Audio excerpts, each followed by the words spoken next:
He called his pregnant wife weak in front of his entire empire. By sunrise, she was gone.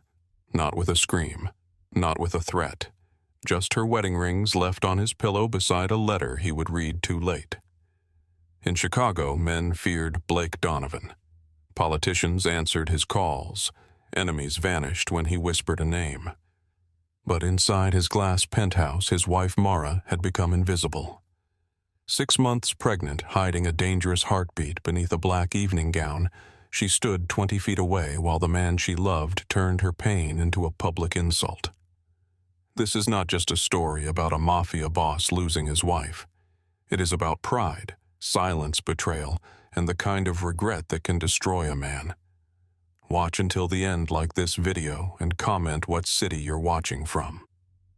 The letter was still waiting on Blake Donovan's pillow, but before he ever touched that ivory box, before his hands shook around the truth, there had been a night dressed in gold glass and lies.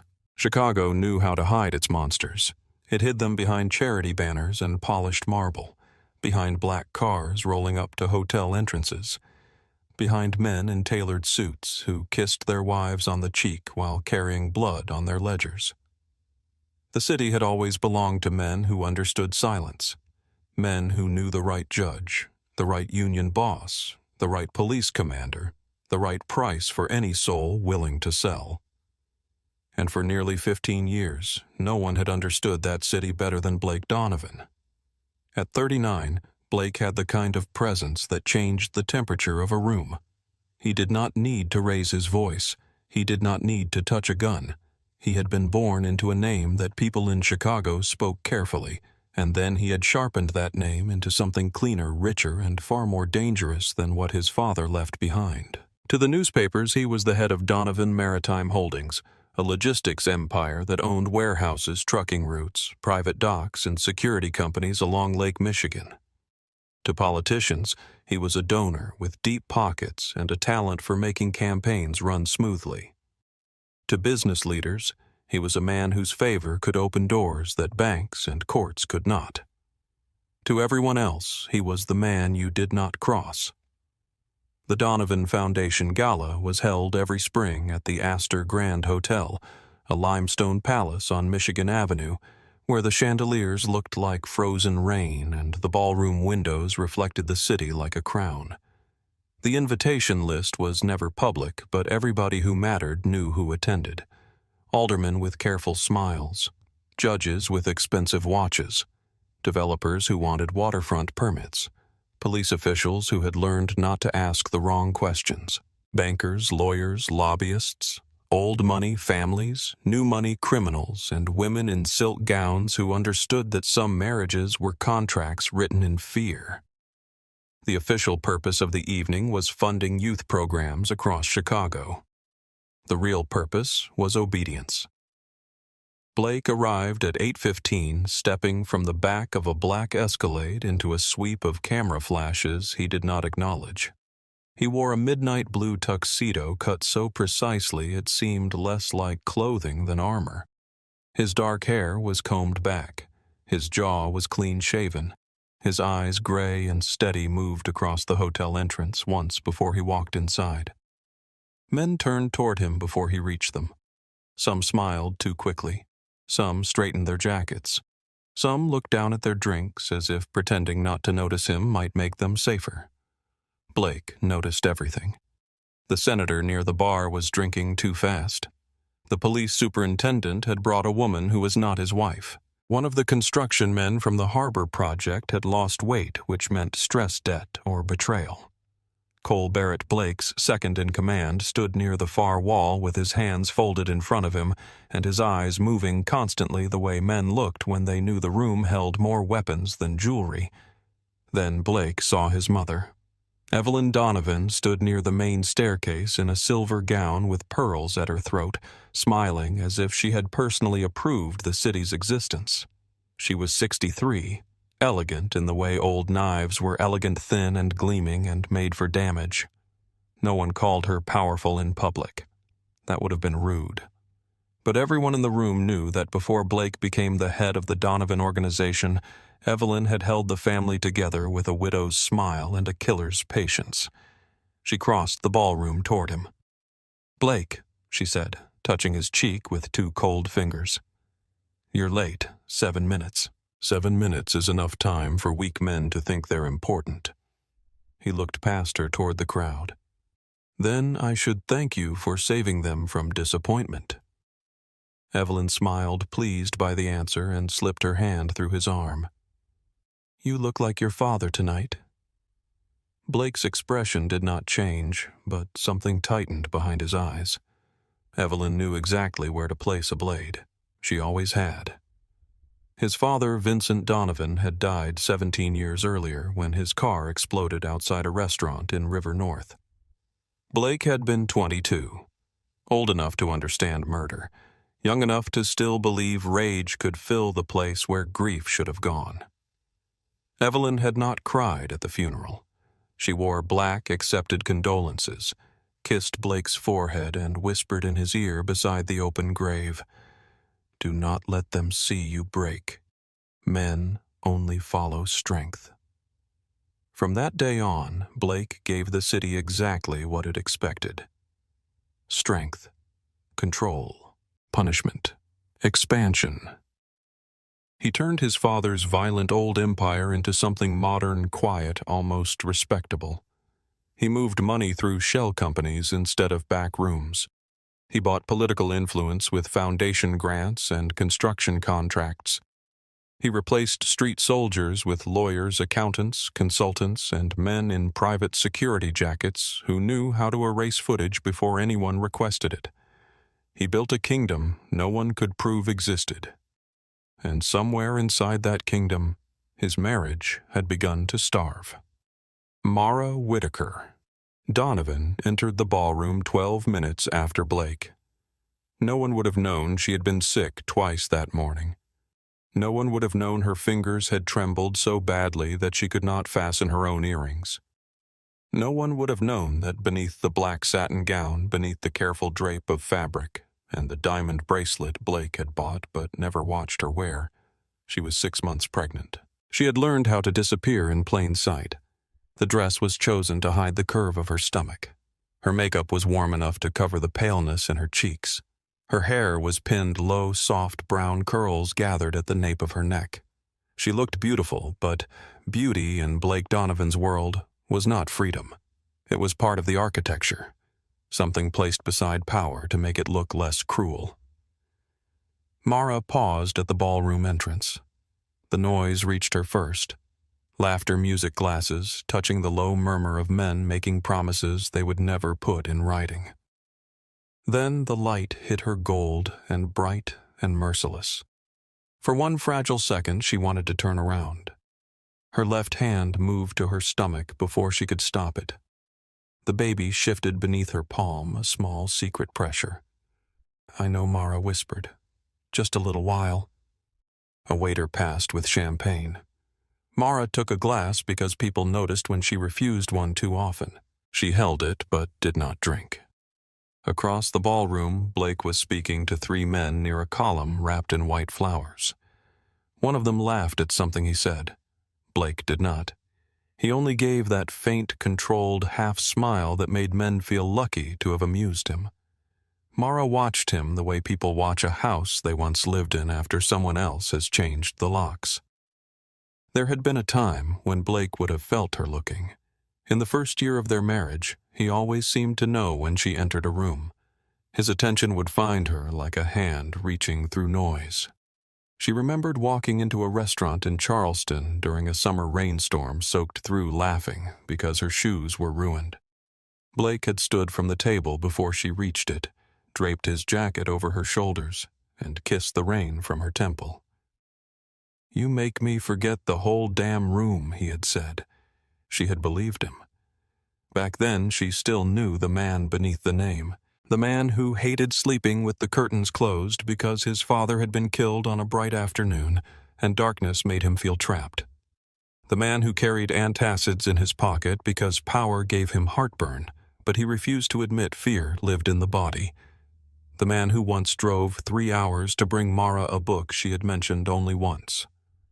that Blake had not vanished all at once. He had faded. A canceled dinner became a habit. A missed call became normal. A cold kiss became easier than a conversation.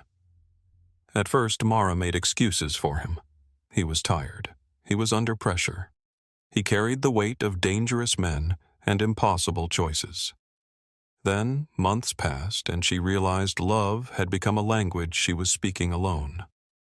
Mara, darling. The voice slid beside her like silk over a razor. Mara turned.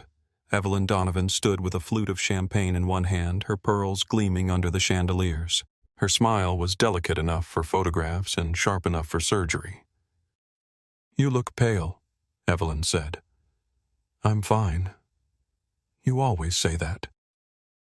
Evelyn's gaze moved over Mara's dress, lingering half a second at her waist. "Though I suppose these evenings can be exhausting for some women." Mara kept her face still. "I wanted to be here for Blake." "For Blake," Evelyn repeated softly as if the words amused her. "Yes, that is what wives say, isn't it?"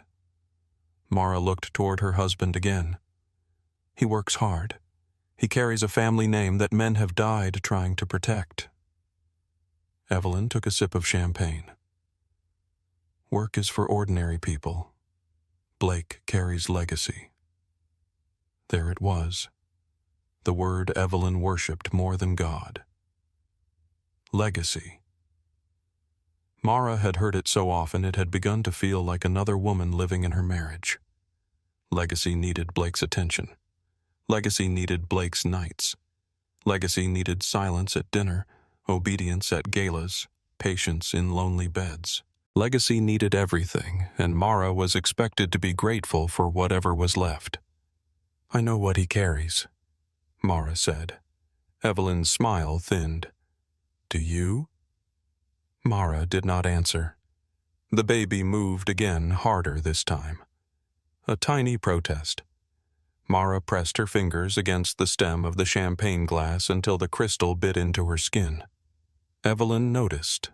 She always noticed. "You seem tense," Evelyn said. "You've been tense for months. I've had a lot on my mind. That is precisely what worries me." Mara looked at her then. "My thoughts worry you. Your emotions do." Evelyn stepped closer, lowering her voice. "Blake cannot afford distractions. Not now. The harbor development is at a delicate stage. The council vote, the union contracts, the federal review. Every man in this room wants something from him, and half of them would betray him if they smelled weakness. And you think I'm weakness?" Evelyn's smile returned gentle and cruel. "I think you are a woman who was not raised for this life." Mara almost laughed. Not because it was funny, but because the truth had grown too heavy to carry politely. She had been raised in Madison, Wisconsin, in a yellow house with a porch swing and a mother who taught second grade. Her father fixed cabinets and cried during Christmas movies. Before Blake, Mara's idea of danger was driving in snow without good tires. She had been a teacher when they met, standing beside a museum display arguing with a donor about why children needed art before they needed discipline. Blake had listened from 10 feet away, amused and fascinated. Afterward, he asked her name. She told him. He said, "You speak like you expect people to become better." She replied, "And you look like you've stopped expecting that from yourself." He married her 11 months later. Evelyn had worn ivory to the wedding, not white, not enough for open insult, just close enough for Mara to understand. "I love your son," Mara said quietly.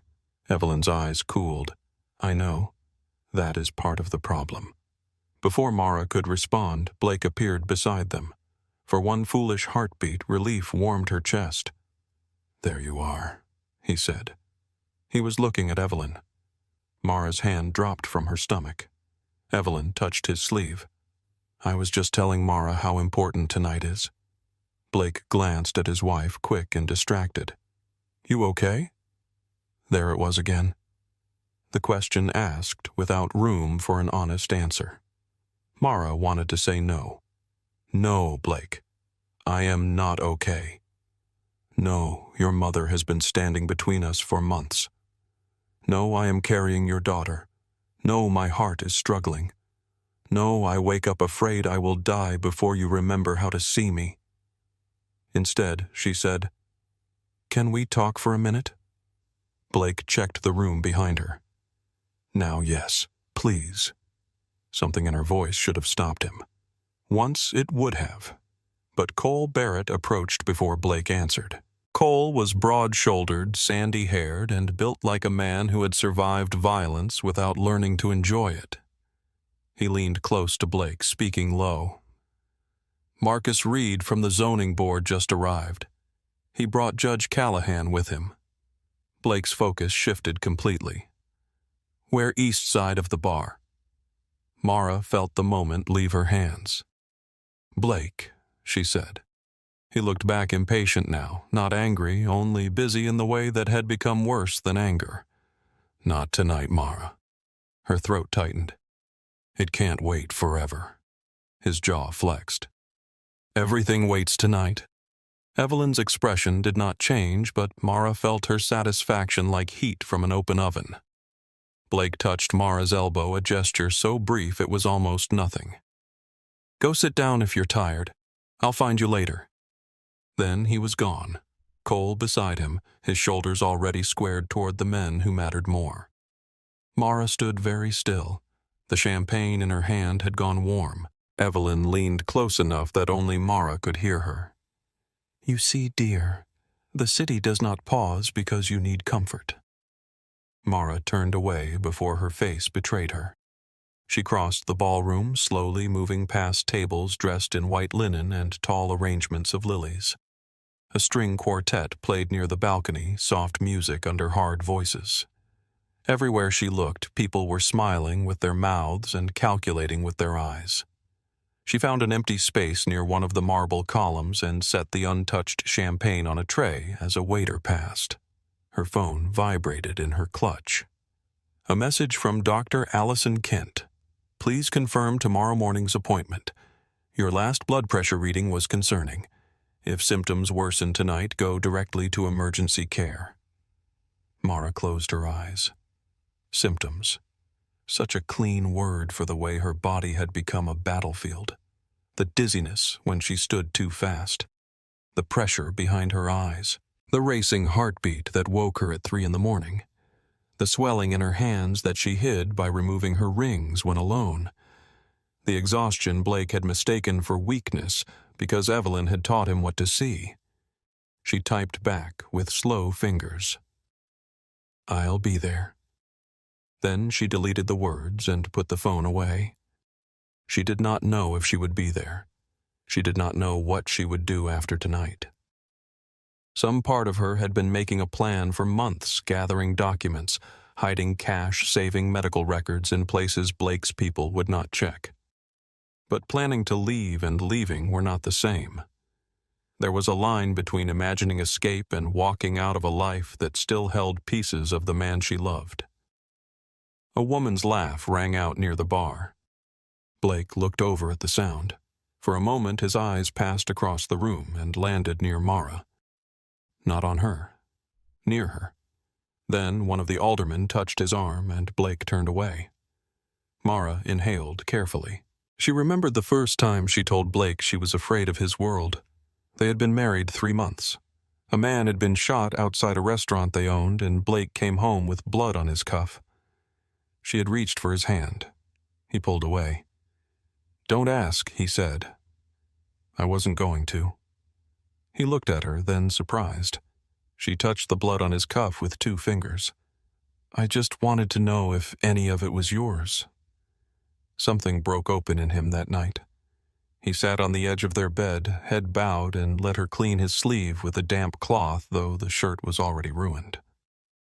When she finished, he rested his forehead against her stomach and whispered, "You make me want a life. I don't know how to have." She had held him and believed wanting was enough. Now she knew better. Wanting without choosing was just another kind of cruelty. Across the ballroom, Evelyn had joined Blake again. Mara watched as Evelyn spoke into his ear. Blake listened, eyes narrowed slightly the way he looked when weighing threats. Mara could not hear the words, but she knew the shape of them. She had lived inside Evelyn's sentences for 3 years. Mara is fragile. Mara does not understand. Mara needs too much. Mara makes you soft. Mara will never survive this family. Blake did not look toward her while his mother spoke. That hurt more than the words she could not hear. At the center table, Senator Grant Holloway stood with a fresh drink in his hand and a smile too red from alcohol. Holloway was loud in the way powerful men became loud when they believed everyone around them had already forgiven their stupidity. He had built his career on family values, though everyone in Blake's circle knew his debts were paid through Donovan channels, and his campaign staff feared Evelyn more than voters. He clapped Blake on the shoulder. Blake allowed it. That alone told the room Holloway was useful. Mara saw Evelyn glance toward her, just once. Then Evelyn said something to Holloway. The senator laughed. Mara's skin went cold. She did not know the exact shape of the trap, but she recognized the feeling of one closing. The music shifted into a slower piece. Waiters moved between tables with silver trays. More guests drifted toward Blake because rooms always rearranged themselves around power. The crowd near him thickened, men leaning in, women pretending not to listen. Every face turned toward the king of the evening. Mara's pulse began to pound. She stepped away from the column and started toward Blake. Not because she knew what would happen, because every instinct in her body suddenly told her to get there first, to touch his arm, to force him to see her before Evelyn turned the room into a weapon. But she was slower than she wanted to be. The dress pulled at her legs. Her breath shortened. A flash of dizziness made the chandelier lights blur. She stopped, one hand gripping the back of a chair. No one noticed. No one except Evelyn. Blake lifted a glass from a passing tray. Holloway's voice rose above the music, warm and joking, polished for an audience. Blake, my friend, I have to ask what everybody in this room has been wondering. A few people laughed before they even knew the question. Mara looked at Blake. For 1 second, his gaze found hers across the ballroom. This time he saw her. Not fully, not enough. But he saw her standing there, pale and still, one hand braced against the chair, eyes locked on his. Holloway grinned wider. When are you finally going to give Chicago a Donovan air? The laughter spread bright and careless. Mara could not move. Blake held her gaze for half a breath longer. Then Evelyn touched his sleeve, and the room waited for his answer. Blake's answer did not come quickly. That was what made it worse. If he had laughed it off, if he had lifted his glass and said something harmless, if he had looked across the room and seen the woman who had been trying to reach him for months, maybe the night could have bent another way. But Blake Donovan had been raised to understand rooms like this. A room full of predators did not forgive softness. A man who hesitated in front of senators, judges, union heads, and men who owed him money gave them something to measure, something to discuss, something to use. So he smiled, not warmly, not like a husband, like a king deciding how much mercy a subject deserved. Holloway grinned, encouraged by the silence. Come on, Blake.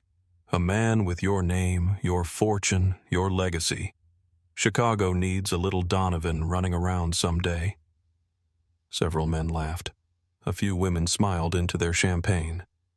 Cole Barrett's eyes shifted toward Mara, then back to Blake, and for the first time all evening, his expression changed. Mara stood beside the chair, fingers curled around its carved wooden back. Her body had gone very still.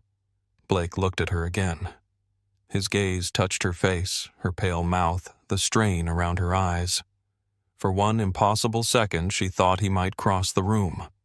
She thought he might see the truth beneath the gown, beneath the silence, beneath all the ways she had been disappearing in front of him.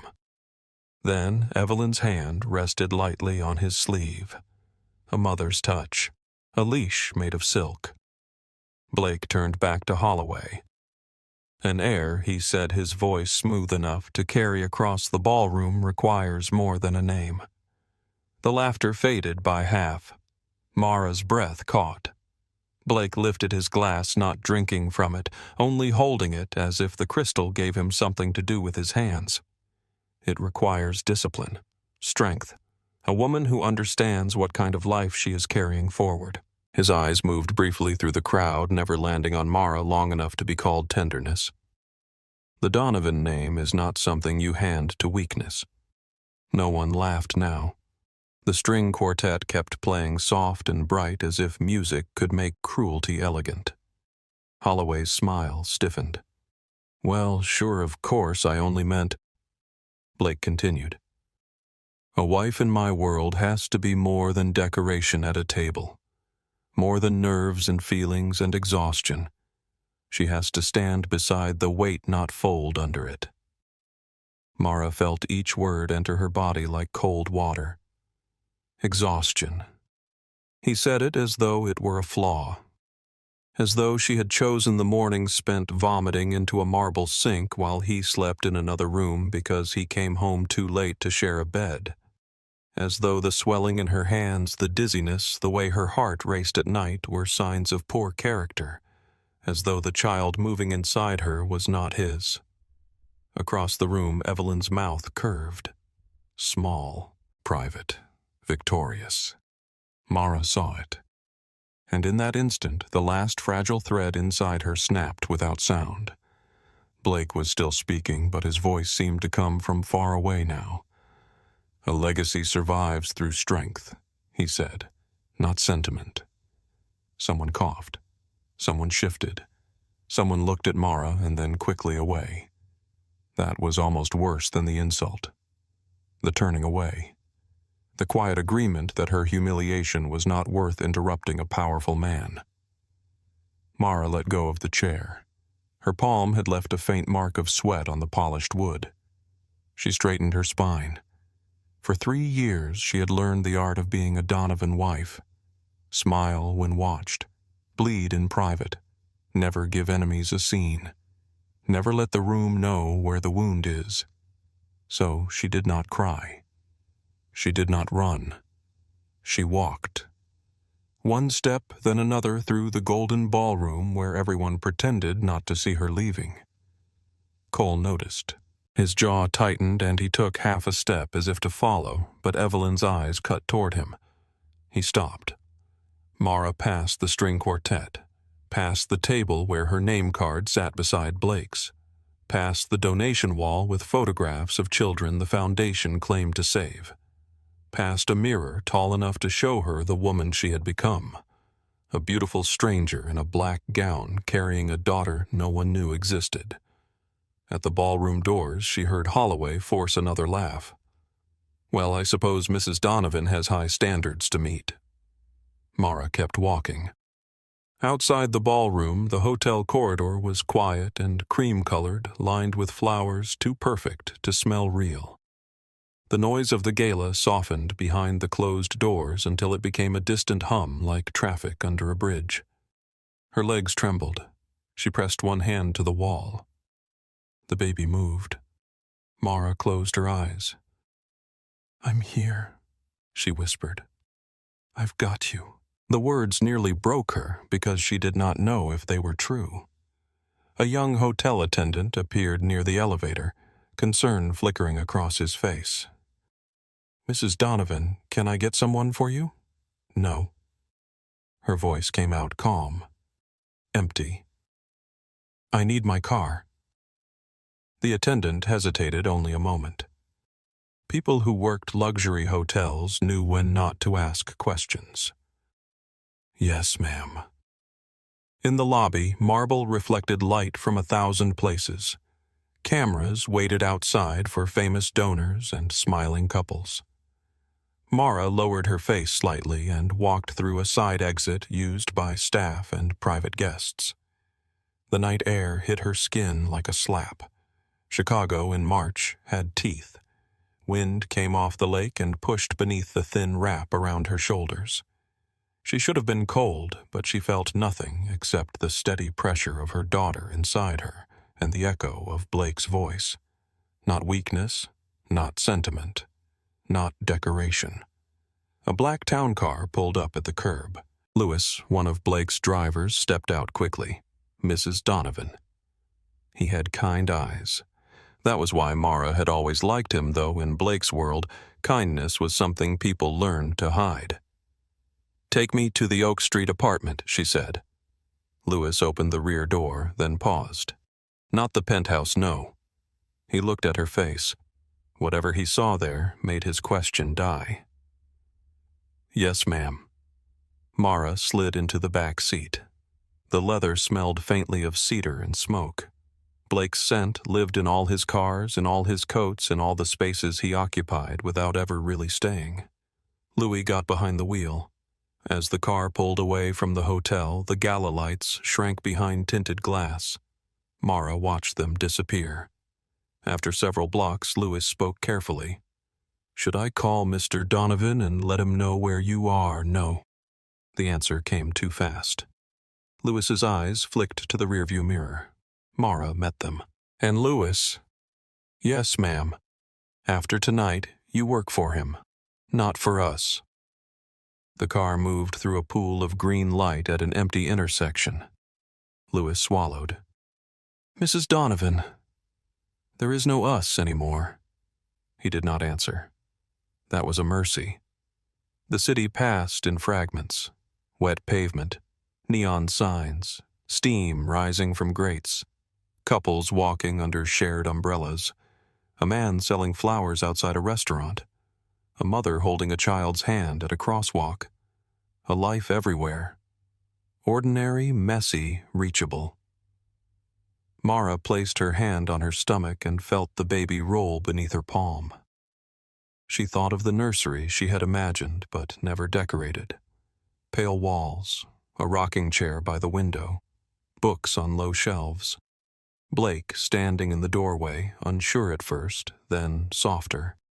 She had let herself picture it even after the doctor's warnings, even after Evelyn's comments, even after Blake stopped touching her like he remembered she was human.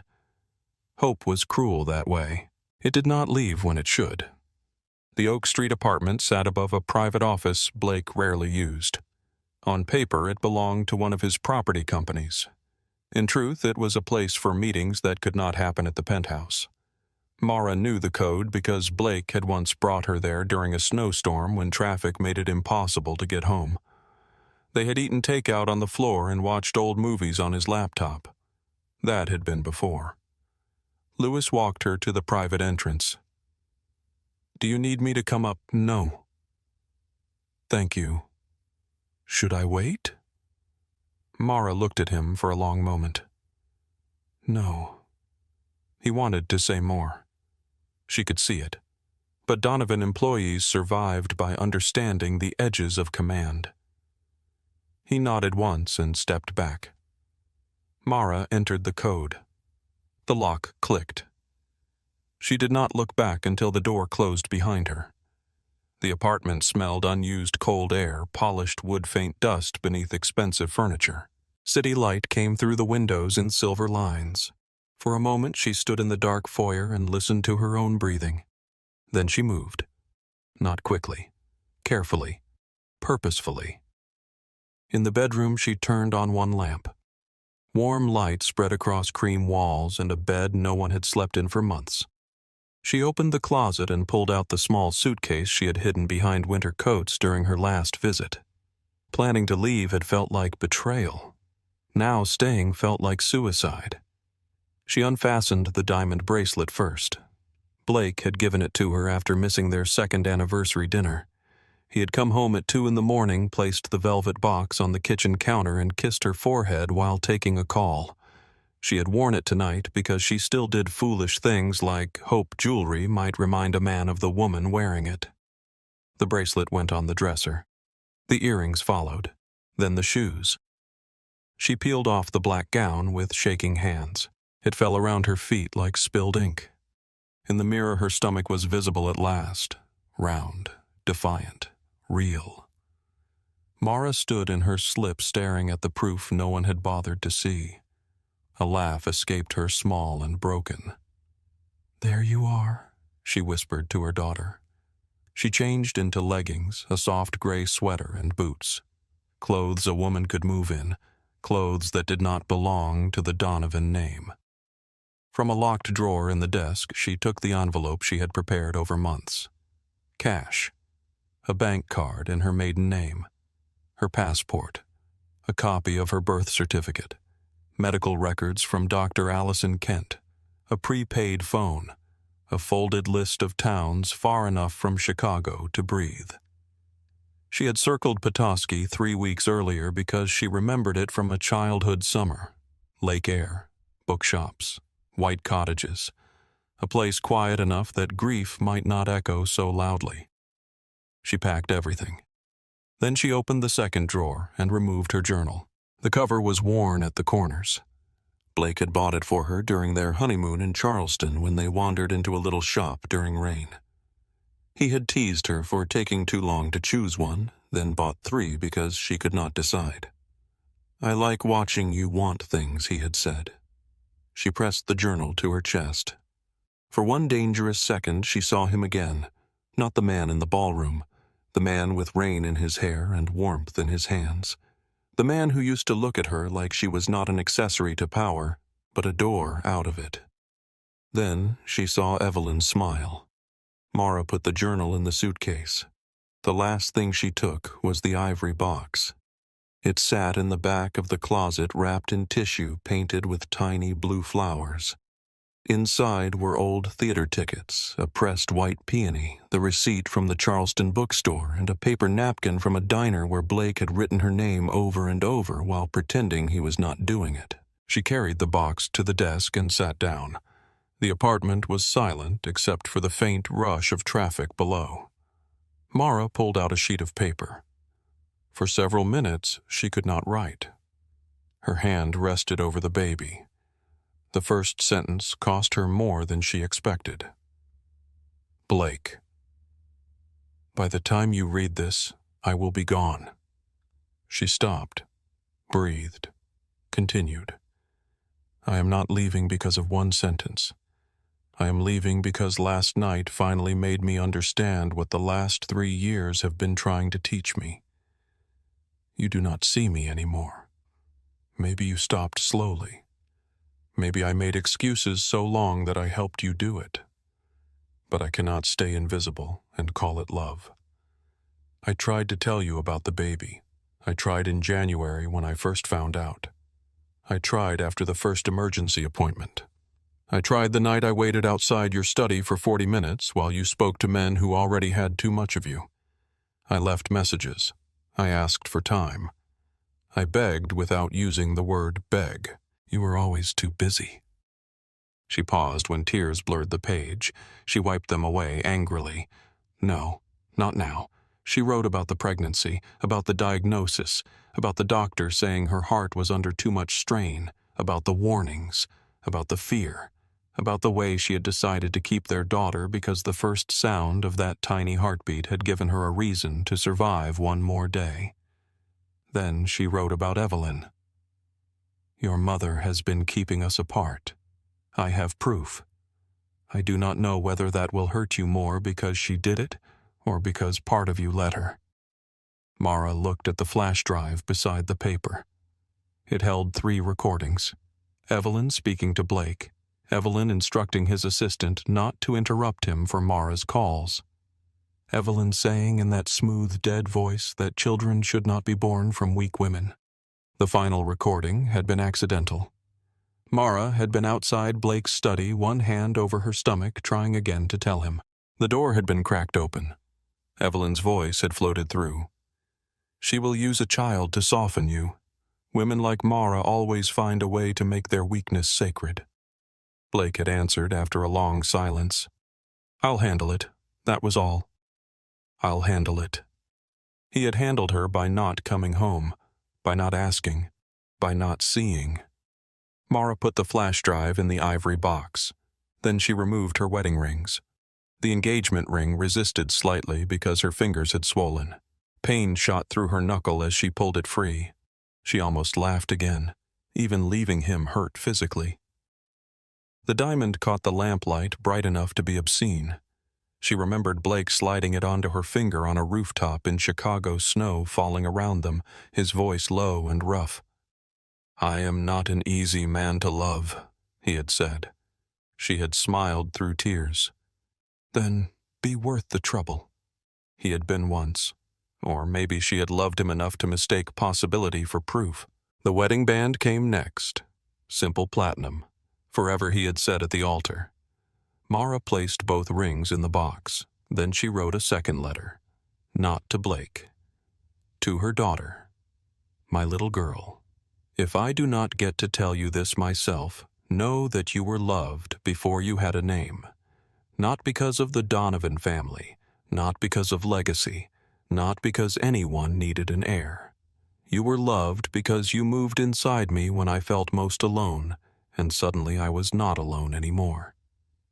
She folded that letter more carefully than the first. It went into her suitcase, not the box. Blake did not get to own those words yet.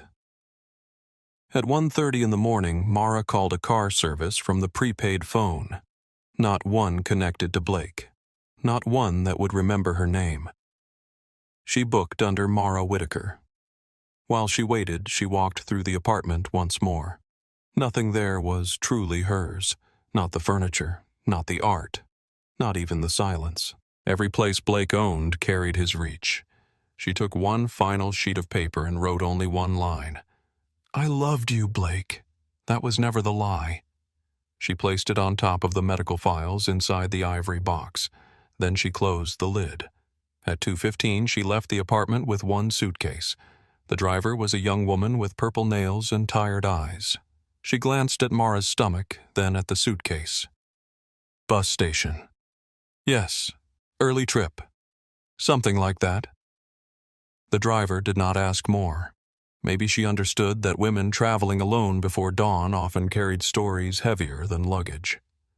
The bus station sat near the edge of the city, washed in fluorescent light and smelling of coffee-wet coats and old concrete. A man slept across 3 plastic chairs. A teenage couple whispered over a shared bag of chips. A janitor pushed a mop through gray water that reflected the ceiling lights. Mara bought a ticket with cash. Petoskey, Michigan. The clerk barely looked at her. Gate 6. Leaves at 4:10. Thank you. She sat near the window with her suitcase between her feet. Her body ached now. The long night had settled into her bones. Her back hurt. Her head throbbed. Her heart kept fluttering in a way Dr. Kent had told her not to ignore. But she was free, not safe yet, not healed, not even certain she would survive, but free. At 4:10, the bus doors folded open with a sigh. Mara climbed aboard and chose a seat near the back. She rested her head against the cool glass as Chicago held its last dark shape beyond the station lights. Her phone buzzed once. Not the prepaid. Her old phone. Blake's name lit the screen. For one wild second, her heart betrayed her. Maybe he had noticed. Maybe he had looked for her. Maybe some part of him had felt the empty space she left behind. The message appeared. Where did you go? Mother said you left early. Mara stared at it. Not, are you safe? Not, I am sorry. Not, I need to see you, Mother said. That was the final mercy. A clean cut. Mara turned the phone off. The bus pulled away from the station. The city rolled past in dark windows and empty streets. Somewhere behind her, Blake Donovan's gala was ending. Men were shaking hands. Evelyn was smiling. Champagne glasses were being cleared from white tablecloths. And in the penthouse high above Chicago, Blake's bed waited untouched. Before leaving Oak Street, Mara had made one stop. The penthouse. She had entered quietly while the staff slept in their separate wing, moved through the room she had once tried to make warm, and placed the ivory box on Blake's pillow. Not hidden, not dramatic, exactly where his head would rest. Then she walked out of that life without taking one last look. Now dawn pressed pale light against the bus windows. Mara watched Chicago shrink behind her until the skyline became a jagged memory. Inside her, the baby moved. Mara covered the movement with both hands. "We made it out," she whispered. Her voice shook, but it did not break. The bus turned north. The lake lay somewhere beyond the darkness, wide and cold and waiting. Blake Donovan woke at 7:18 to the sound of his phone vibrating against black marble. At first, he did not open his eyes. He reached for the phone out of habit, fingers closing around it before his mind had fully returned to the room. There were men in Chicago who slept with guns under their pillows. Blake slept with a phone within reach because most violence in his world began with a call. 8 missed calls, 3 from Cole, 2 from his attorney, 1 from Senator Holloway, 2 from his mother. None from Mara. That detail passed through him like a shadow before he understood why it mattered. Mara always texted in the morning when she woke before him, not because he answered often. Most days he did not. But she still sent something small, some quiet proof that she existed on the other side of his silence. "Coffee is ready. You left your blue tie in the study. Do you want dinner held?" The messages had become shorter over time, softer, less hopeful. But they came. This morning, nothing. Blake opened his eyes. Sunlight cut through the penthouse windows in pale silver strips. Chicago stretched beyond the glass, hard and bright beneath a washed sky. The bedroom was too still, too clean, too empty. He turned his head. Mara's side of the bed was untouched, not slept in and abandoned early, not wrinkled from restless hours, untouched. The pillow still held its shape. The sheets were drawn smooth. Blake sat up slowly. "Mara." His voice crossed the room and died against the glass. He swung his legs over the side of the bed and stood. The headache from the gala pressed behind his eyes. Champagne, too little sleep, too many conversations with men he disliked but needed. He walked into the bathroom. Empty. Her robe still hung on the hook. Her hairbrush sat beside the sink. A bottle of perfume remained open on the counter, the faint scent of jasmine lingering in the air. He moved through the penthouse. The kitchen gleamed with morning light and no warmth. The living room was untouched. The library door stood open. The terrace was empty. The guest rooms were dark. "Mara." This time his voice was sharper. No answer. Blake returned to the bedroom, irritation beginning to rise because irritation was easier than fear. She had left the gala early. His mother had mentioned it in passing after midnight, something about Mara being tired again. Blake had been too busy smoothing over Holloway's drunken comments and locking down the harbor vote to ask more. He had assumed she came home. He had assumed many things. Then he saw the box. It sat on his pillow exactly where his head had been. Small. Ivory. Hand painted with blue flowers. The sight of it stopped him in the doorway. Blake knew that box. Charleston.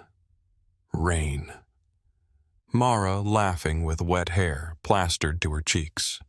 A little antique shop near the waterfront. She had touched the box with the kind of tenderness she gave old things, broken things, forgotten things. He bought it while she was looking at books in the back of the shop, then pretended not to understand why she cried when he gave it to her later. You noticed she had whispered. He had kissed her fingers. "I notice everything about you." The memory hit him so hard that he almost stepped back. The man who said that felt like someone Blake had killed. He crossed the room. His hand hovered over the lid before touching it. For reasons he could not explain, he already knew that whatever waited inside would not forgive him. He opened the box. Mara's rings lay on top. The engagement ring, first its diamond, catching the morning sun with a cold flash. Beneath it, the platinum wedding band he had placed on her finger before God, family, and enemies who came dressed as guests. Blake's chest tightened. "No," he said. It was not a command, not even a word, just the first sound of a man finding a door locked from the other side. Under the rings were folded papers, a medical file, a flash drive, and a black and white photograph. Blake picked up the photograph first. At first, he did not understand what he was seeing. A curved spine, a small head, a tiny hand lifted near a face not yet born. Then his eyes found the printed line at the top. Baby girl Donovan. 24 weeks. The room tilted. Blake gripped the edge of the bed. His lungs forgot their work. A daughter. Mara was pregnant. 6 months pregnant. He stared at the photograph until the image blurred. Not because he was crying. He did not know how to do that yet. His body had simply rejected the truth and tried to turn it into fog. His phone rang in his hand. Evelyn. He silenced it. Then he unfolded Mara's letter. Blake. By the time you read this, I will be gone. Do not look for me because I know what you do when something slips out of your control. You hunt it, you surround it, you make it answer to you again. I cannot survive being handled by you anymore. I am not leaving because of one sentence. I am leaving because last night finally showed me what the last 3 years have been trying to teach me. You do not see me anymore. Blake lowered himself onto the edge of the bed. His eyes moved over the page, but every line seemed to enter somewhere deeper than sight. I tried to tell you about the baby, our daughter. I tried in January. I tried after the first appointment. I tried the night I waited outside your study while you talked to men who already had more of you than I ever did. I left messages. I asked for time. I begged without using the word beg. You were always too busy. Blake read that line twice. Too busy. A phrase he had used like armor, like reason, like absolution. The letter continued. The doctors say my heart is under too much strain. They say the pregnancy is dangerous. They say delivery may kill me. I should have been resting. I should have been monitored. I should have had someone beside me who cared enough to notice I stopped drinking wine, stopped sleeping, stopped wearing my rings because my hands were swelling. Last night you stood in front of your empire and called me weak. I was 20 feet away. I was carrying your child. A sound left Blake's throat. It was low and broken, almost animal. He pressed the paper against his knee and bent forward. The gala returned in pieces, Holloway laughing, Evelyn's fingers on his sleeve, Mara near the chair, pale and still, his own voice smooth and cruel filling the room. The Donovan name is not something you hand to weakness. He saw her face now, not as it had looked last night when he glanced past her, as it must have looked while his words found her. The medical file was next. Blake opened it with hands that no longer obeyed him. Clinical language filled the pages. High-risk pregnancy, cardiac strain, severe hypertension, recommendations for immediate stress reduction, close monitoring advised, emergency symptoms reviewed with patient, patient reports limited spousal support. Patient states husband is unavailable due to work obligations. The last note was dated 3 days earlier. Patient appears emotionally distressed. Strongly encouraged patient to inform husband immediately. Patient became tearful and stated, "He does not hear me anymore." Blake stood so abruptly the papers slid from his lap to the floor. He paced once across the room, then back, then stopped because there was nowhere to go. The penthouse with all its glass and steel and money had become too small for the truth. His phone rang again. Evelyn. He silenced it again. Then he picked up the flash drive. For a moment he only stared at it. He knew before hearing it that Mara would not have left him anything unless it mattered. She had never been dramatic. Not really. Even her pain had manners. He plugged the drive into his laptop. 3 audio files appeared. He clicked the first. Evelyn's voice filled the bedroom, calm and elegant. Blake. You need to understand what Mara is doing to you. Then his own voice distracted tired papers rustling in the background. What is she doing now? Blake closed his eyes. On the recording, Evelyn sighed. She is making you soft. Every time she looks wounded, you lose focus.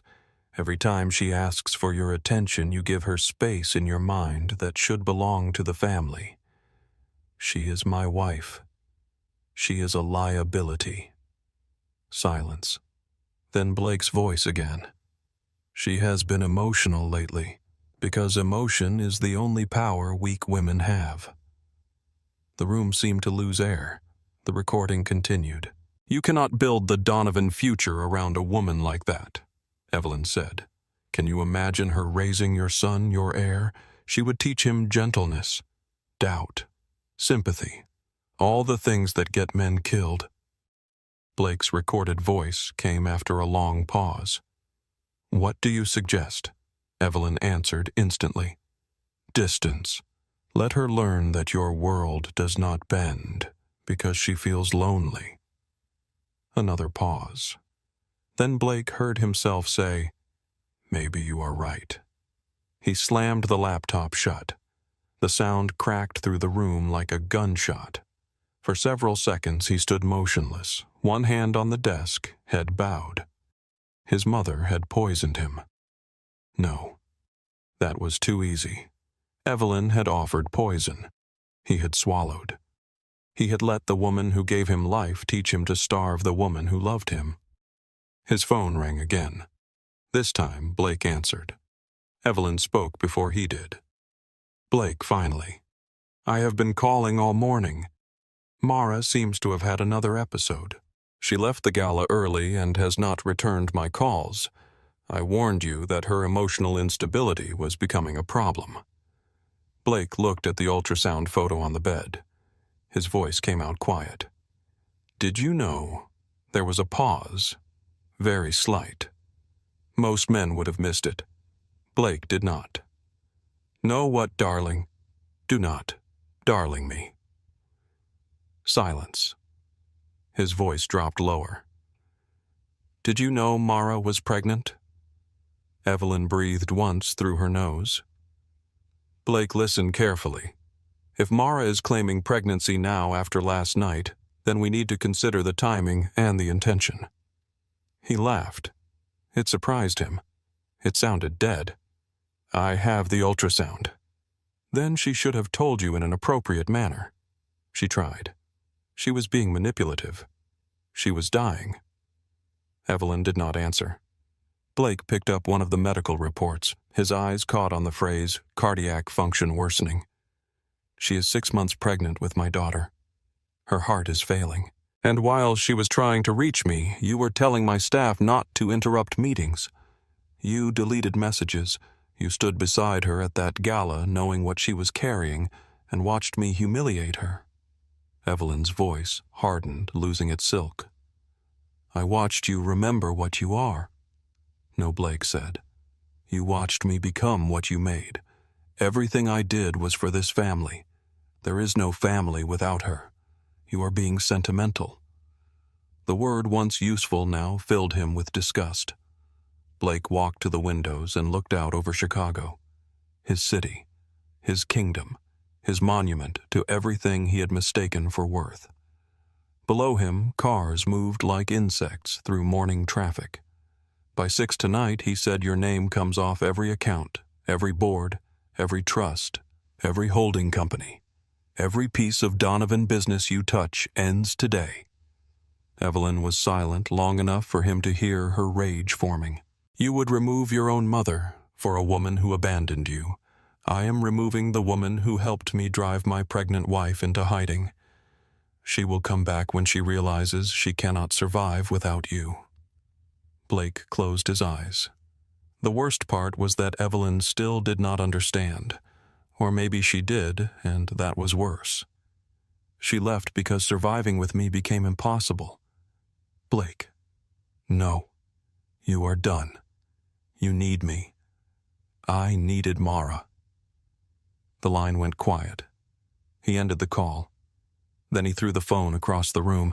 It struck the wall and broke apart on the marble floor.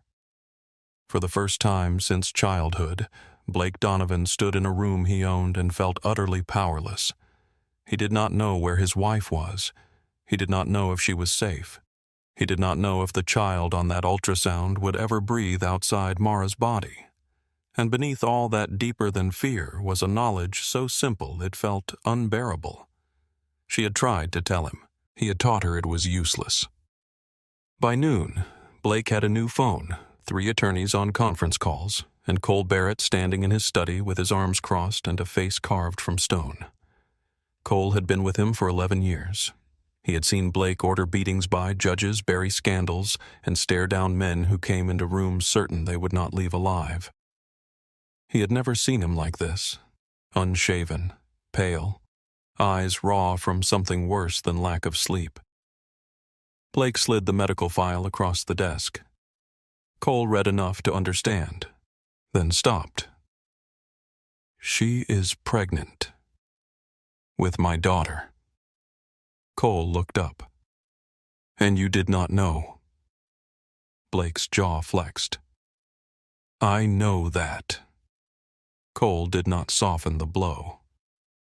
"How the hell does a man not know his wife is 6 months pregnant?" Blake looked at the closed laptop. By not looking at her. The answer settled between them. Cole sat slowly. "What do you need?" "You take operational control." Cole blinked. "Of what?" "Everything. Blake. The docks, the contracts, the harbor development, the political channels. You keep them stable or you burn them down. I do not care." Cole stared at him as if trying to decide whether grief had made him insane. "You do not just walk away from an organization like this. I am not asking permission.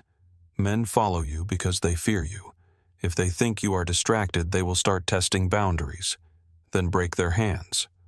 Cole leaned forward. "Listen to me. If you disappear right now, Holloway panics. The union deal shakes the federal people sniff around and your mother starts pulling old loyalists to her side. My mother has no side. Your mother always has a side." Blake's eyes flashed. Cole lifted a hand. "I am not defending her. I am telling you the shape of the board." Blake turned away. On the desk sat the ultrasound photo in a silver frame he had found in a drawer and filled without knowing why. The baby's tiny profile faced the room like a witness. "I need to find Mara." Cole's voice lowered. "Does she want to be found?" Blake did not answer. Cole nodded once grim. "That matters. She could die. That matters too." Blake looked at him. Cole held his gaze. "But if you go after her like Blake Donovan, you will prove every reason she ran." Something in Blake's face changed. Cole saw it and kept going. No black convoy, no men with guns, no threats, no dragging her home because you decided fear looks like love. Blake said nothing. Cole stood. "I will keep Chicago from eating itself for as long as I can. You find her, but when you do try being her husband before you remember you are her owner." The words cut. Blake deserved them. After Cole left, Blake called an investigator named Daniel Price, a former federal analyst who had built a discreet career finding people who did not want to be found. By 3 in the afternoon, Daniel had the bus station footage. By 4, he had the ticket. Mara Whitaker, Petoskey, Michigan. Blake stood in his study with the phone pressed to his ear. "Address." "Not yet," Daniel said. She was careful. "Cash ticket. No credit activity after Chicago. The phone you know about is off." She either had help or she planned this for a while. She planned it. Daniel's silence carried judgment. Then he said, "Mr. Donovan, I am going to say something you are paying me enough to ignore. Say it. A woman who leaves like this is not taking a vacation. She is escaping.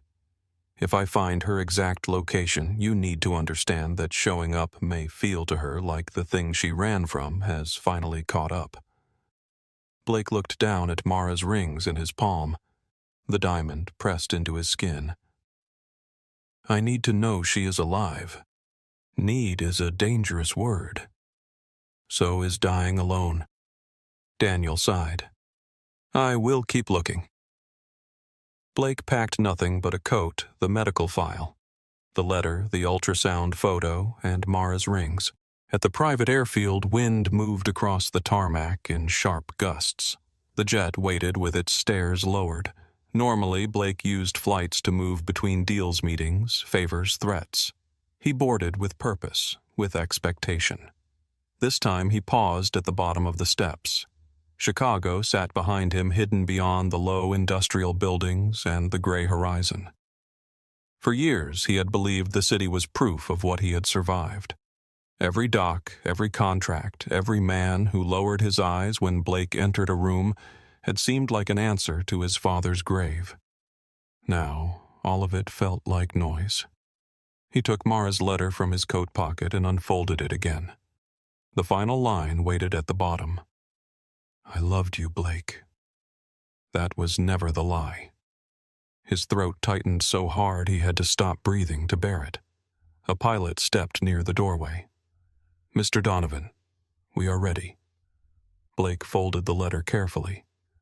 Not like evidence, like something sacred. He climbed into the plane. As it lifted over Chicago, the city fell away beneath him in blocks of steel water traffic and smoke. The higher he rose, the smaller his empire became. He looked at the ultrasound photo on the seat beside him.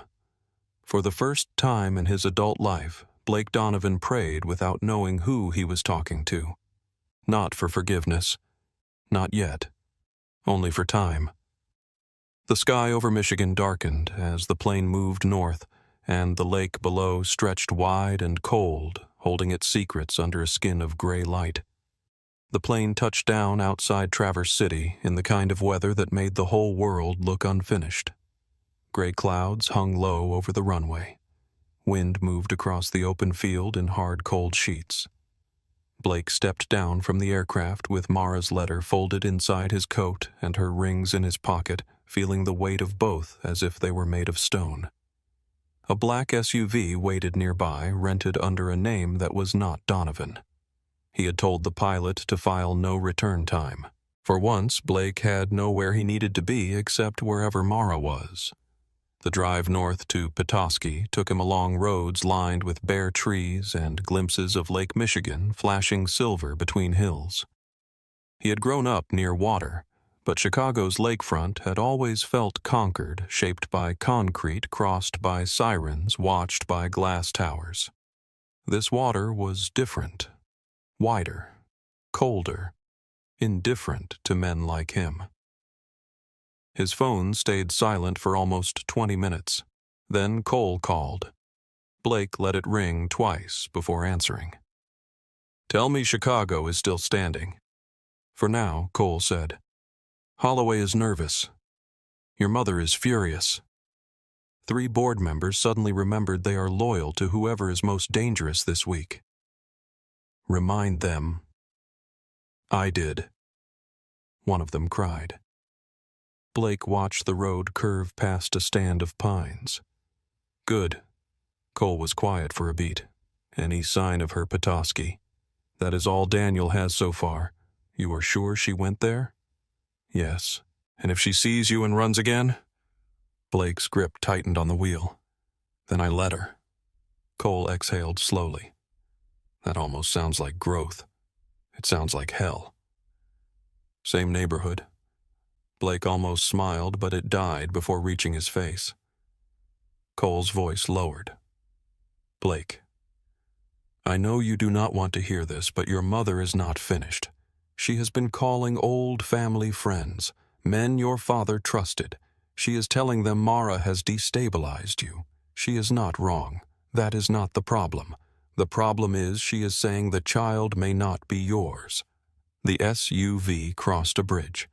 Beneath it, dark water moved under broken ice. Blake's jaw locked. If she says that again, remove everyone in the room who listened. Blake, I mean it. I know you do. That is why I'm calling. You are trying to become a better man for Mara, but the Empire does not care about your redemption. If you leave it half alive behind you, it will crawl after you. Blake looked at the horizon where lake and sky blurred together. Then keep it on a leash. Cole gave a humorless laugh. You always did make the impossible sound like paperwork. Blake ended the call before Cole could hear the fear in his breathing. By the time he reached Petoskey, evening had started to settle. The town curved along Little Traverse Bay, its streets lined with old brick storefronts, white-trimmed windows, glowing signs, and bare trees shivering in the wind. It was small enough that Blake understood immediately why Mara had chosen it.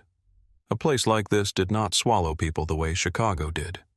It watched them, remembered them, protected them if they became its own. He parked on a side street and sat with the engine running. For the first time in years, he did not know how to enter a room. In Chicago, every door opened because his name pushed it. Here, his name meant nothing yet, or worse, it meant the thing Mara had fled. Daniel Price had found one useful trace. A woman matching Mara's description had been seen near a bus stop 2 days earlier speaking to someone outside a bookstore called Bell and Book.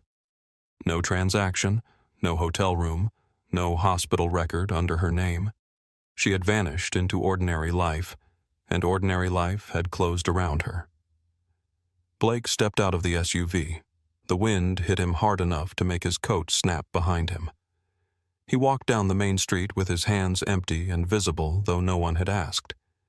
It felt strange not to have men behind him. Stranger still to know that if trouble came, he had no one to send into it but himself. A diner sat on the corner, warm yellow light spilling through fogged windows. The sign above the door read, May's Kitchen. Inside, the smell of coffee, grease, cinnamon, and old wood wrapped around him. A bell chimed overhead. Every conversation stopped. Blake noticed the details because noticing had kept him alive. 3 fishermen in a booth near the window. A teenage busboy wiping the same table without moving his eyes from Blake. An older couple sharing pie. A man at the counter with hands rough enough for dock work. A waitress in her 50s standing by the coffee machine staring at him like she had been expecting trouble and was annoyed it had dressed well. She came over with a pot of coffee. Seat yourself, she said, though her tone suggested he should consider leaving instead. Blake chose a stool at the counter. She poured coffee in front of him without asking. Cream? No, thank you. You lost. He looked at her name tag. May. In more ways than one. May did not smile. That line work on women downstate numb. Good. Blake took a sip of coffee. It was bitter enough to wake the dead. May leaned one hip against the counter. You looking for someone? The diner grew quieter than before. Blake set the cup down. My wife. May's face changed by less than an inch, but he caught it. Recognition guarded and sharp. Does your wife know you're looking? No. That is usually not a point in a man's favor. I know. You got a name. He hesitated. Not because he wanted to hide it, but because speaking Mara's name in this room felt like stepping across a line. Mara. The man at the counter looked up fully now. May's hand tightened around the coffee pot. Mara, who Whitaker Blake said. She may be using Whitaker. Maybe she left me. One of the fishermen muttered something under his breath. May did not turn around, but the muttering stopped. Blake met her eyes. She is 6 months pregnant. High risk. She needs medical care.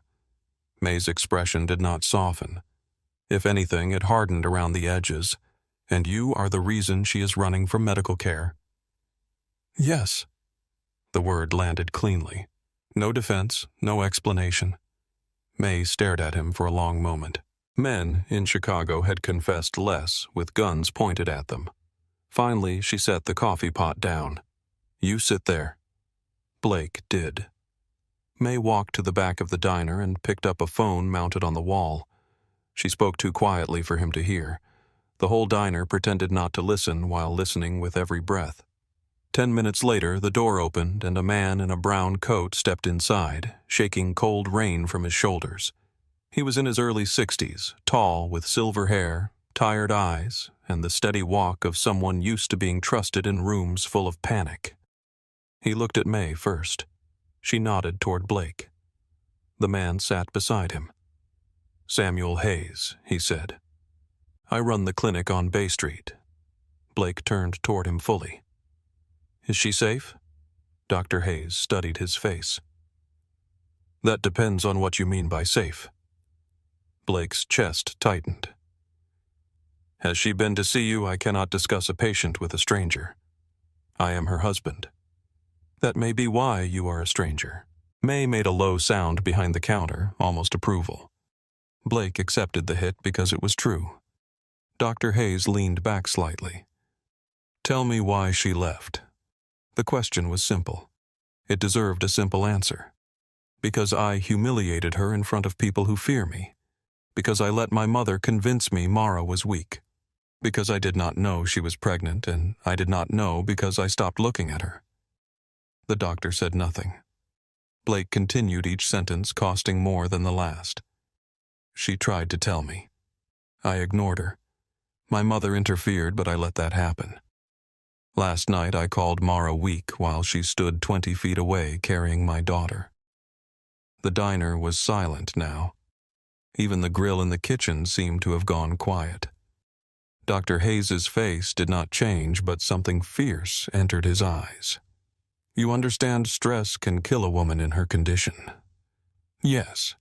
"Do you understand that seeing you may be stress?" Blake looked down at his hands.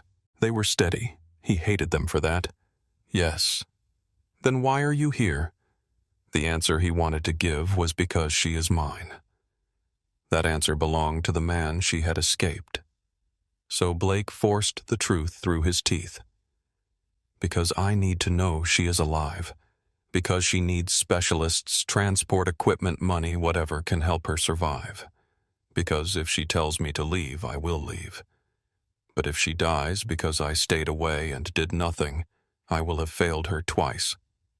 Dr. Hayes watched him for a long time. Then he stood. "Finish your coffee." "I do not want coffee. I did not ask what you wanted." May slid a plate in front of him. "Eggs, toast, potatoes." Blake looked at it. "I did not order." "You look like hell," May said. "Eat." He wanted to refuse. Instead, he picked up the fork. That was the first command he obeyed in Petoskey. The second came from Dr. Hayes 20 minutes later outside the diner beneath the sky turning black over the bay. "You will not go to her alone," the doctor said. Blake nodded. "You will not touch her unless she asks or unless she is falling?" "Yes." "You will not raise your voice?" "No." "You will not make promises you cannot keep?" Blake looked away toward the dark water. "I have already done that."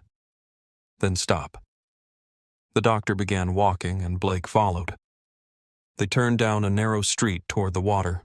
Bell and Book stood between a bakery and a closed antique shop, its front windows filled with novels, old lamps, postcards, and a hand-painted sign that read, "Stories for cold days and stubborn hearts." A light glowed in the apartment above. Blake stopped across the street. His breath left him. She was there. Somewhere behind that lit window, Mara was alive, breathing, carrying their daughter, hating him maybe, afraid of him certainly, but alive. The bell over the bookshop door rang and an older woman stepped outside wearing a cardigan, boots, and the expression of someone who had already decided Blake was guilty. "Nora," Dr. Hayes said. "I know who he is," she replied. Blake looked at her. "Has Mara told you?" "She did not need to. She flinches when black cars slow down. She apologizes when she asks for water. She sleeps with one hand on her stomach and the other near the phone like she is waiting for bad news to knock. Blake absorbed every word without moving. Nora stepped closer. "You did that?" "Yes. At least you are not stupid enough to deny it. I have been stupid in worse ways. That is clear." Dr. Hayes looked toward the upstairs window. "She needs to know he is here." Nora's eyes remained on Blake. "And if seeing him sends her blood pressure through the roof, then I handle it," Dr. Hayes said. Blake spoke quietly. "If you think it will hurt her, I will leave town tonight." Nora studied him, searching for the trick. There was none. That seemed to anger her more than arrogance would have. "Do not make yourself noble in my doorway," she said. "You do not get points for doing the minimum after breaking a woman's heart." "I know." "Do you?" "No," Blake said after a moment. "Probably not yet." Something in Nora's face shifted, though it did not soften. "Come upstairs. Stand where she can see the door. Do not crowd her. Do not explain before she asks. And if she says get out, you get out so fast the floor forgets your weight." Blake nodded. The staircase inside the bookstore was narrow and smelled of paper dust and lavender soap. With every step, Blake felt the old instincts rise. Take control, assess exits, prepare words, prepare leverage, prepare apology. He crushed each one down. There was no strategy for this, only consequence. Nora knocked gently on the apartment door. "Mara, honey, it is me." A pause. Then Mara's voice came through tired and wary. "Is everything okay?" Nora looked at Blake once. "No, but you are safe." The lock turned. Mara opened the door.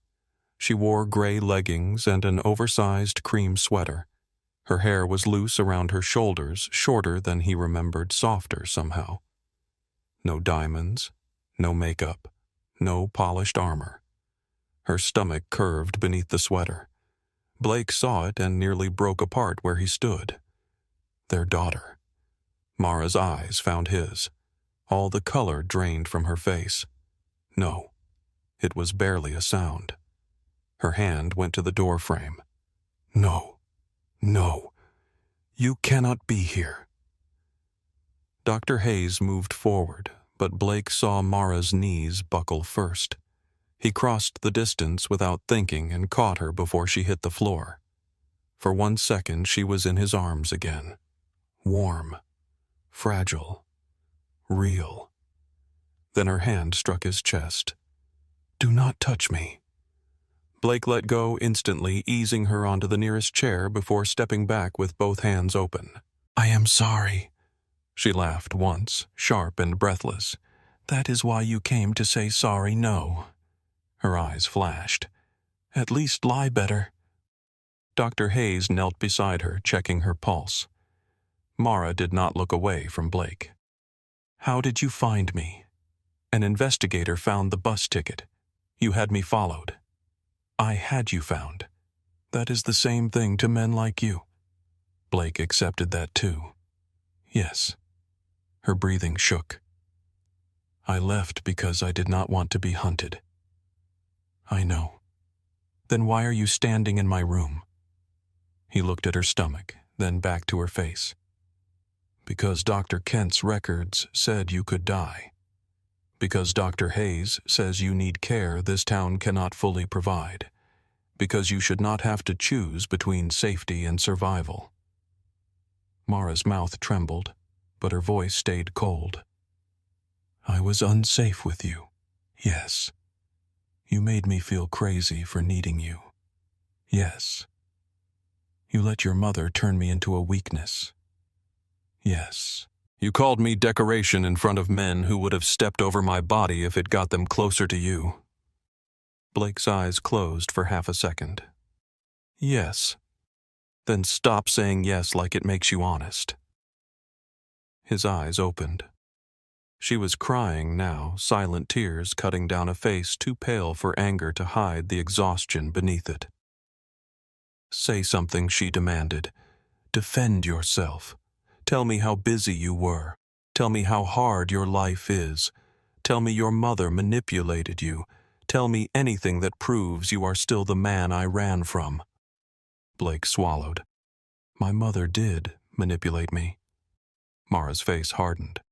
"But I let her," he said. "That is not a defense.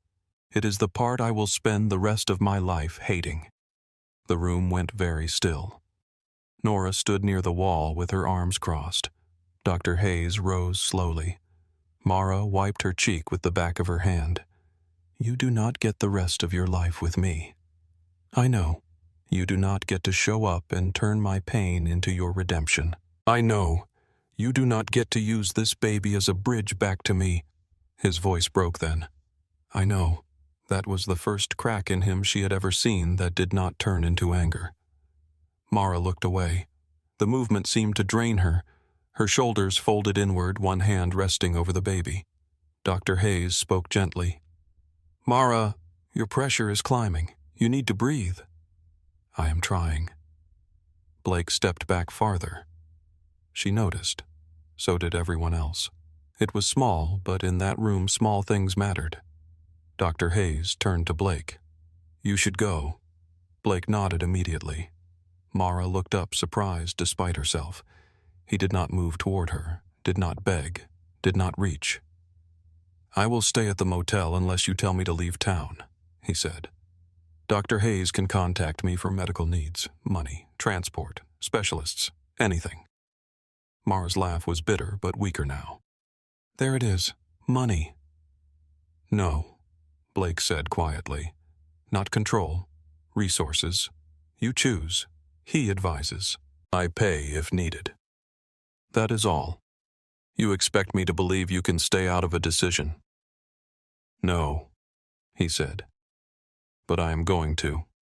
Her eyes held his for a long moment. Then she looked at Dr. Hayes. "Can he actually help?"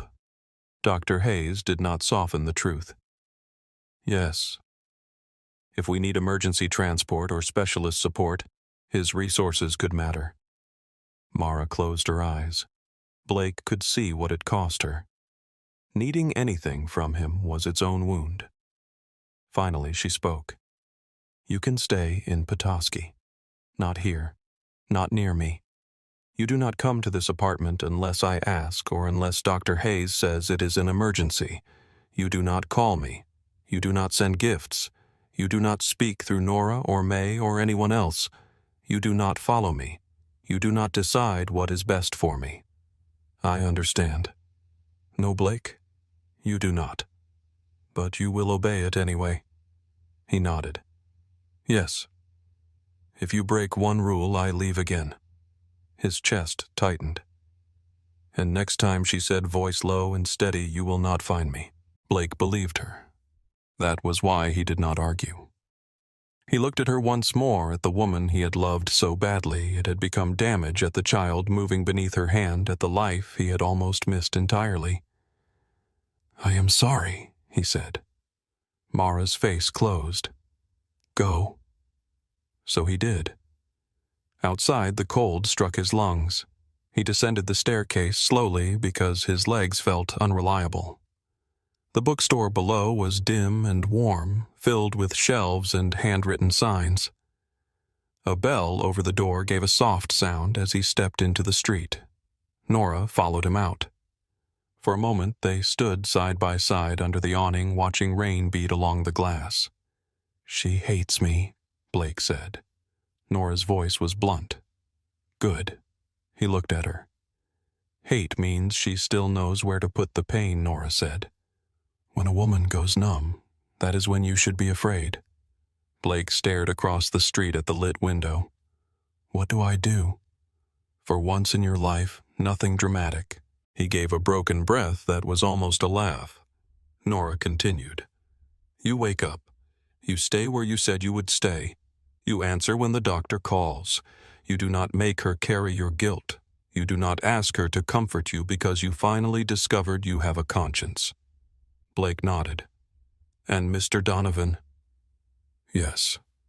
If you love her, learn how to be useful without being central. That sentence stayed with him all the way to the Harbor Rest Motel. The room he rented had faded wallpaper, a heater that clicked like an old bone, and a bed that sagged in the middle. Blake sat on the edge of it with Mara's rings in his palm and listened to rain tap the window. For 3 nights he did not see her. He heard about her through Dr. Hayes only when medically necessary. Blood pressure unstable, rest required, appetite poor, baby active, more monitoring needed. Blake arranged everything requested. A cardiac specialist from Traverse City, portable monitoring equipment, emergency medication, a private helicopter service placed on silent standby at the regional airport. Funds routed through the clinic so Mara would not see his name on a single form. When May found him sitting outside the diner one morning before sunrise, she handed him coffee and said, "You look worse." "Thank you." That was not a compliment. "I know." She sat beside him on the bench, wrapped in a thick coat. "Nora says you have not tried to see her. She told me not to. Men hear that all the time and treat it like weather. Annoying but temporary. I am trying not to be those men." May sipped her coffee. Trying is cheap. Blake looked toward the bay where the morning light was beginning to silver the water. "Then I will keep paying." May studied him from the corner of her eye. "You always talk like that." "Like what?" "Like a man who thinks pain sounds better in a suit." This time, Blake almost smiled. "Later that week, Doctor." Hayes asked him to help carry equipment into the clinic. Blake arrived in jeans boots and a black coat and found 2 local men already unloading boxes from a truck. One of them looked him over. "You Chicago, yes. Thought you people paid others to lift things." Blake picked up the heaviest box. Not today. By noon, his hands were raw. By evening, half the town knew Blake Donovan had hauled medical equipment in the rain without complaint. By the next morning, someone had written Chicago on a paper coffee cup at May's and slid it across the counter without smiling. It was not welcome. But it was not rejection either. Days folded into a careful rhythm. Blake kept his distance. Mara remained above the bookstore, wrapped in Nora's care and Dr. Hayes's warnings. Sometimes Blake saw the curtain move when he walked past on the opposite side of the street. He never looked up too quickly, never waved, never stopped. Once at the clinic, he heard her voice through a closed door. Soft, tired, alive. His hand curled into a fist at his side. He did not open the door. That night, Dr. Hayes called him. "She knows about the helicopter." Blake closed his eyes. "How angry?" She asked if I thought she was a shipment you were routing through logistics. Blake winced. "Accurate," Dr. Hayes added. "Did you tell her it was your call?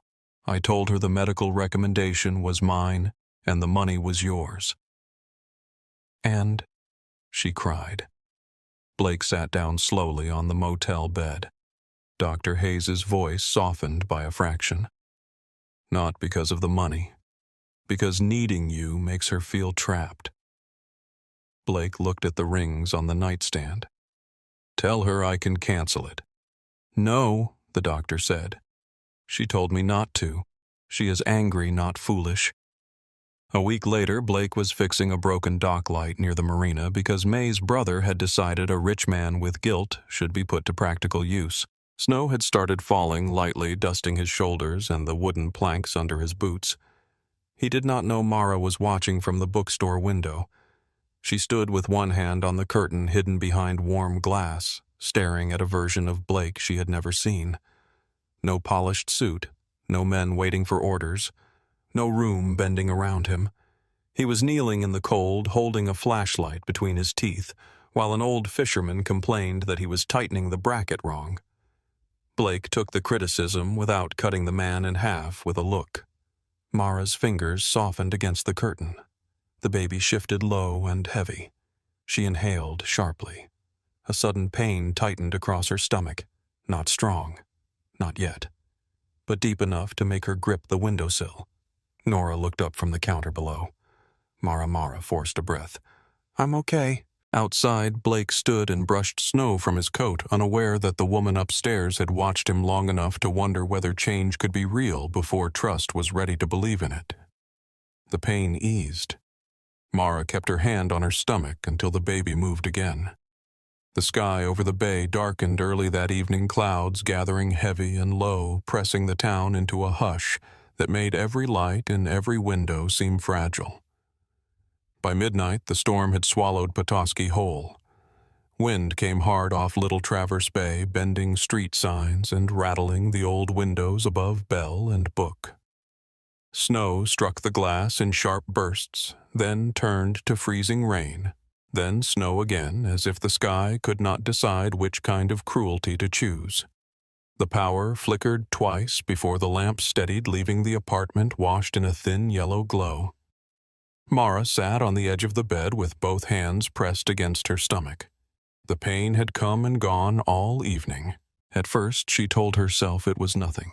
Her body had been aching for weeks. Pressure cramps, a deep tiredness that sleep could not touch.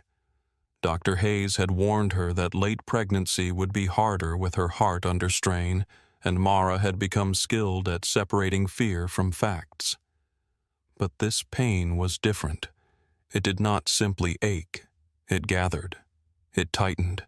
It moved through her like a fist slowly closing. She breathed in through her nose and out through her mouth the way Dr. Hayes had taught her. The room tilted slightly. Her pulse fluttered too fast. "No," she whispered. The baby shifted low. Another pain came stronger this time, and Mara folded forward with a broken sound she could not swallow. From downstairs, Nora called her name. Mara tried to answer, but the pain stole the word. The stairs creaked fast. A moment later, Nora appeared in the bedroom doorway, her silver braid loose over one shoulder, her face going pale the instant she saw Mara. How long Mara gripped the blanket? "I do not know." "Mara, I thought it would stop." Nora crossed the room and knelt in front of her. "Look at me." How far apart? Mara shook her head. "Maybe 10 minutes. Maybe less." Nora stood so quickly the floorboards groaned. She grabbed the phone from the nightstand and called Dr. Hayes. "She is having contractions," Nora said, voice sharp and steady. "No, not light ones. Her face is gray. She is sweating." "Yes, I know. I will." Mara heard only pieces. "Blood pressure cuff. Emergency bag. Keep her calm. Do not let her walk." Nora hung up and turned back to her. "Dr. Hayes is coming." "No hospital," Mara said. Nora's expression softened with pain, but not enough to let fear win. "Honey, that decision may not belong to fear anymore. I cannot go back. No one is taking you back to Chicago." "If Blake comes," Mara whispered, "I cannot breathe when he looks at me like I am something he broke." Nora sat beside her and took her hand. "Then he can learn to stand in the room with what he broke." The words should have angered her. Instead, they landed somewhere tired. Another contraction rose. Mara cried out, bending over Nora's hand with a grip so hard the older woman winced, but did not pull away. "I am scared," Mara said when it passed. Nora touched her hair. "I know. I do not want to die." The truth entered the room quietly. For months, Mara had spoken as if death were possible. She had prepared letters, made plans, chosen guardians in her mind, folded grief into practical things until it seemed manageable. But now, with the storm battering the windows and her body beginning a fight it might not survive, she wanted life with a force that terrified her. She wanted to hold her daughter. She wanted morning light. She wanted to hear the bell over the bookstore door in spring. She wanted to forgive herself for loving the wrong version of a man and still wanting the man he might become. Nora's eyes shone. "Then we fight like hell." Dr. Hayes arrived 18 minutes later, soaked through his coat medical bag in one hand, his gray hair flattened by sleet. May came with him carrying blankets and a thermos of something warm no one would drink. The apartment filled with movement. Nora cleared the table. May closed curtains. Dr. Hayes wrapped a cuff around Mara's arm and watched the numbers climb. His face changed. Mara saw it. How bad he did not lie to her. That was one reason she trusted him. Bad enough that we are leaving. No. Mara. No. Dr. Hayes crouched in front of her. His voice remained calm, but his eyes were grave. Your blood pressure is too high. Your pulse is unstable. These contractions are real. If we stay here, you and the baby may both die before dawn. Mara's mouth trembled. A sheet of snow hit the window hard enough to make May glance over. The roads are closing, Nora said. I called the helicopter service, Dr. Hayes replied. They can fly if we get her to the clinic lot. It is the clearest landing point. Mara stared at him. You called him.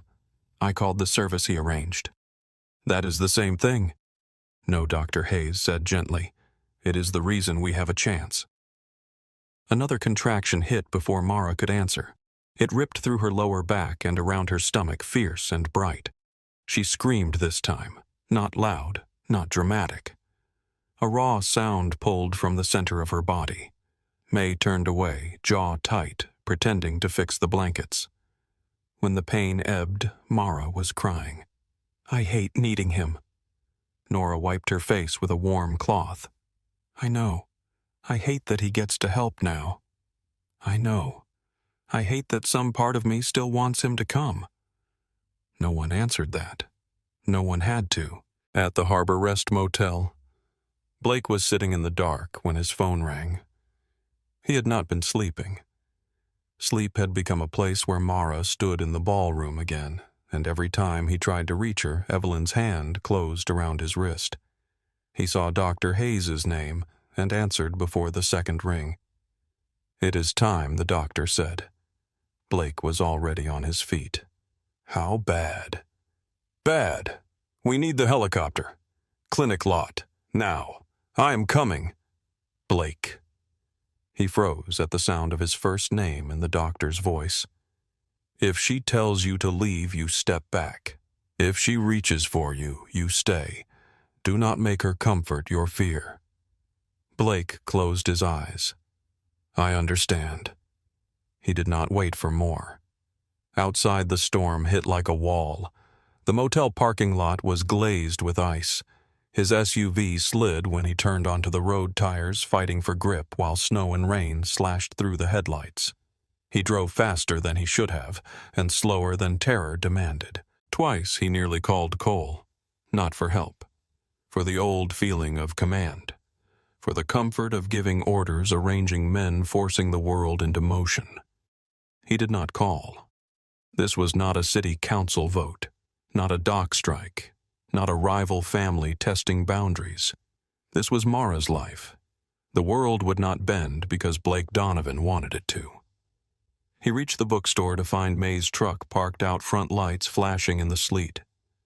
2 men from the marina were carrying a stretcher through the door.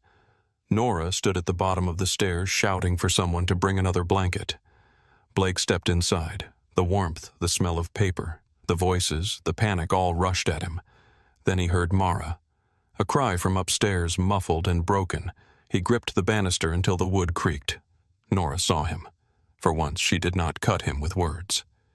She is asking for you and hating herself for it, she said. Blake's throat closed. He climbed the stairs. Mara lay on the sofa, now wrapped in blankets, hair damp against her temples, face ashen. Dr. Hayes knelt beside her, one hand on her wrist, the other checking the monitor. Her stomach rose beneath the blanket, round and tight with pain. She turned her head when Blake entered. For a second, neither of them spoke. The storm shook the windows. Mara's eyes were full of fear. Not anger, not pride. Fear. Blake stopped several feet away. I am here. Her lips parted. A contraction began before she could answer. Her back arched and she reached blindly toward the nearest thing. Blake moved only when her fingers found empty air. He crossed the room and gave her his hand. She clutched it hard enough to hurt. "Do not," she gasped. He leaned closer. "Do not what?" "Do not tell me I will be fine." His face twisted. "All right. Do not lie because you are scared." "I will not." Her grip tightened. The contraction passed slowly, leaving her shaking. Mara looked at him through tears. "If I die." "No." Her eyes sharpened. "You said you would not lie." Blake stopped breathing. Dr. Hayes looked away, giving them the only privacy the room could spare. Mara's voice was thin but steady. "If I die, you do not give her to Evelyn. You do not let your world touch her. You do not raise her to think love is weakness." Blake dropped to his knees beside the sofa. "I swear. Not as Blake Donovan." He understood. Not as the boss. Not as the son Evelyn shaped. Not as the man who commanded rooms and called obedience love. As her father, he said. As the man who will spend every day telling her who her mother was. Mara's face broke. "She needs to know I wanted her. She will. She needs to know she was not a strategy, not an heir, not a Donovan trophy. She will know she was your heart." Mara closed her eyes and tears slipped into her hair. For a moment she rested her forehead against his hand. It was not forgiveness. It was not trust. It was two people standing on the edge of a cliff and holding the only piece of rope left. Dr. Hayes rose. "We need to move." The trip down the stairs took forever. The men carried Mara carefully step by step while Nora walked beside her head and May held the IV bag high. Blake stayed close enough that Mara could hear him but far enough not to crowd the people saving her life. At the front door, the storm roared in. Cold slammed into the bookstore. Mara opened her eyes. Blake bent near her ear. "I am right here." She nodded once. Outside, the street had become ice and slush. A small line of trucks waited with headlights cutting through the storm. Men from the marina, the diner, the hardware store people Blake barely knew had come without being asked twice. They formed a shield against the weather as the stretcher moved toward May's truck. Petoskey, the town that had not trusted him, was fighting for his wife. Blake climbed into the back beside the stretcher after Dr. Hayes gave a short nod. Nora squeezed in on the other side. May drove hands firm on the wheel, cursing under her breath at every drift of snow. Mara's breathing grew shallow. The monitor beeped too quickly. Dr. Hayes spoke into his phone, giving updates to the helicopter team. Blake kept his hand open near Mara's. She did not take it at first. Then the truck hit a patch of ice and slid sideways. Mara cried out, and her fingers caught his again. He held still, letting her decide the pressure.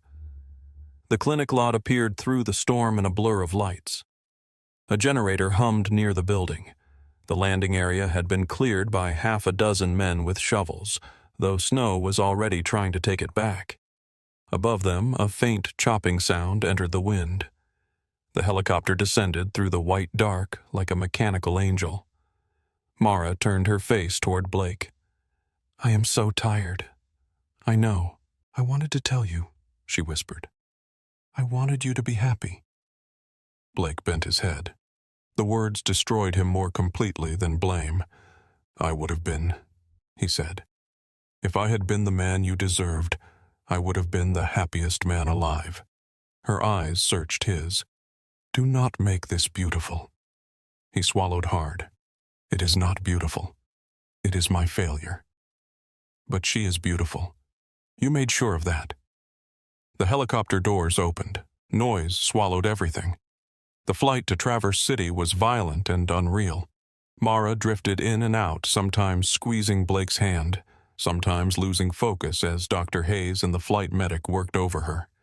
Her blood pressure would not stabilize. The baby's heart rate dipped once, and the medic's face went too still. Blake saw it. Mara saw him see it. Tell me, she demanded. He looked at the medic, then back at her. They are worried. She closed her eyes. Thank you. For not lying. For finally understanding that love without truth was just another prison. At the hospital, lights and voices swallowed them. Doors opened. Wheels clattered. People in scrubs took over with fast hands and urgent language. Someone tried to stop Blake at the corridor entrance, but Mara's fingers were still locked around his. Let him, she said. So they let him walk beside her until the operating room doors. There a doctor blocked his path. We need to take her now. Mara turned her head. Blake leaned close. You fight, he said. She gave him the smallest, saddest smile. I have been fighting. Then the doors opened and she was gone. Blake stood in the hallway with blood on his shirt from where her nails had cut into his skin. For several seconds he did not move. He stared at the doors like a man waiting for a sentence. Nora touched his arm.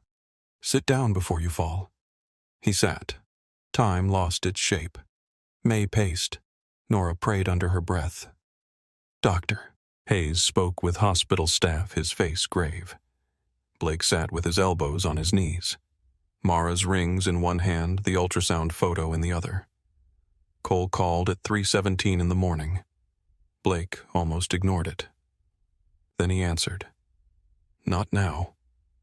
Cole's voice was rough. Is she alive? I do not know. A silence. The organization is fracturing, Cole said quietly. Evelyn is making calls. Holloway is threatening to back out. 2 of the old guard are asking whether you are fit to lead. Blake looked at the operating room doors. Let them ask. If you do not come back, you may lose Chicago. The words should have meant something. Once they would have set fire to his blood. Blake looked at Mara's wedding band in his palm. I already know what it costs to keep Chicago. Cole said nothing. Blake continued. If Evelyn wants the ruins, let her choke on them. Protect the people who cannot leave. Cut loose the ones who can. Anything tied to violence, I want it ended or moved out of my name. You are asking me to dismantle a machine your father built. My father is dead. And you... Blake's eyes stayed on the doors. I am trying not to be. Cole's voice changed then, losing its edge. Call me when you know. Blake ended the call. At 4:42, a nurse came out. Blake stood so fast the chair struck the wall. The nurse looked tired but not devastated. The baby is alive. Nora made a sound that might have been a sob. Blake could not speak. The nurse continued. She is very small and she needs help breathing, but she is fighting. Mara. He forced the name out. My wife. The nurse's face softened and that softness terrified him. She is alive. She is critical. The next 24 hours matter. Blake closed his eyes. Alive. Both of them alive. The word did not bring relief exactly. Relief was too clean. This was something messier, a collapse of terror so sudden it left him hollow. Can I see her? Not yet. They are stabilizing her. The baby. The nurse nodded. Through the glass, the NICU was quiet in a way that felt sacred and cruel. Machines breathed and blinked. Tiny bodies lay beneath warm lights, each one surrounded by tubes, tape, and hope too fragile to touch. Blake stopped at the window. His daughter lay inside an incubator with a pink cap on her head and a breathing tube taped carefully in place. Her skin was red and delicate. Her hands were so small he felt something in him physically give way. He placed his palm against the glass. Hi, he whispered. No name came. He would not take that from Mara, so he said the only thing he had the right to say. I am your father. I am sorry I am late. The baby moved one tiny hand. Blake bowed his head against the glass and cried without sound. When Mara woke 2 days later, the room was full of mourning. Not bright mourning, hospital mourning. Pale light through blinds, the smell of antiseptic machines marking each second her body agreed to remain alive. Her throat hurt, her chest ached, her abdomen burned. For a panicked moment, she did not know where she was. Then she remembered. The storm, the helicopter, Blake's hand, the operating room, the baby. Her heart leapt so violently the monitor protested. A nurse appeared at once. "Mara, you are okay. You are in the cardiac intensive care unit." Mara tried to speak. Her voice scraped. "My baby." "She is alive," the nurse said quickly. "She is in the NICU. She is small, but she is strong." Mara began to cry. The nurse adjusted something near her IV. "You have a visitor in the room. He has been very quiet." Mara turned her head. Blake sat in a chair near the wall, not close to the bed. His clothes were wrinkled. Dark stubble shadowed his jaw. His eyes were red, and for once he looked like a man who had been defeated by something he could not buy, threaten, or command. He stood when she saw him. Then he stopped himself. "Do you want me to leave?" Mara stared at him. There were 1,000 answers inside her. Some cruel, some tired, some soft enough to frighten her. "The baby," she said. "She is alive. The nurses say she is stubborn." A weak sound escaped Mara. Almost a laugh. Almost a sob. "Did you hold her?" Blake shook his head. "No." "Why?" His voice was quiet. "Because you should be first." Mara looked away. That hurt in a different way. Not the old hurt. Not humiliation, not abandonment. This was the pain of seeing him do something right when she had already built so much of herself around surviving everything he had done wrong. "Does she have a name?" Mara asked. "No. She is waiting for you." Mara closed her eyes. For the first time since the gala, she let herself rest without planning an escape. 3 days later, they wheeled her to the NICU. Blake walked beside the chair, but did not touch it until the nurse asked him to help steady the turn. Even then, he asked Mara with his eyes first. The incubator looked larger now that Mara was close enough to reach through its small opening. Her daughter lay inside, impossibly tiny, wearing a soft cap and a diaper too big for her body. Mara slipped one finger through the opening. The baby's hand closed around it.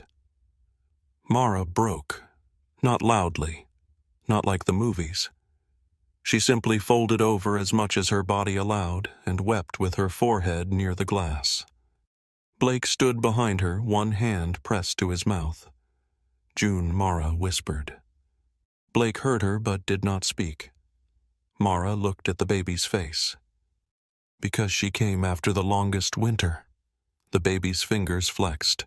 Mara smiled through tears. "June Grace." Blake closed his eyes. Grace.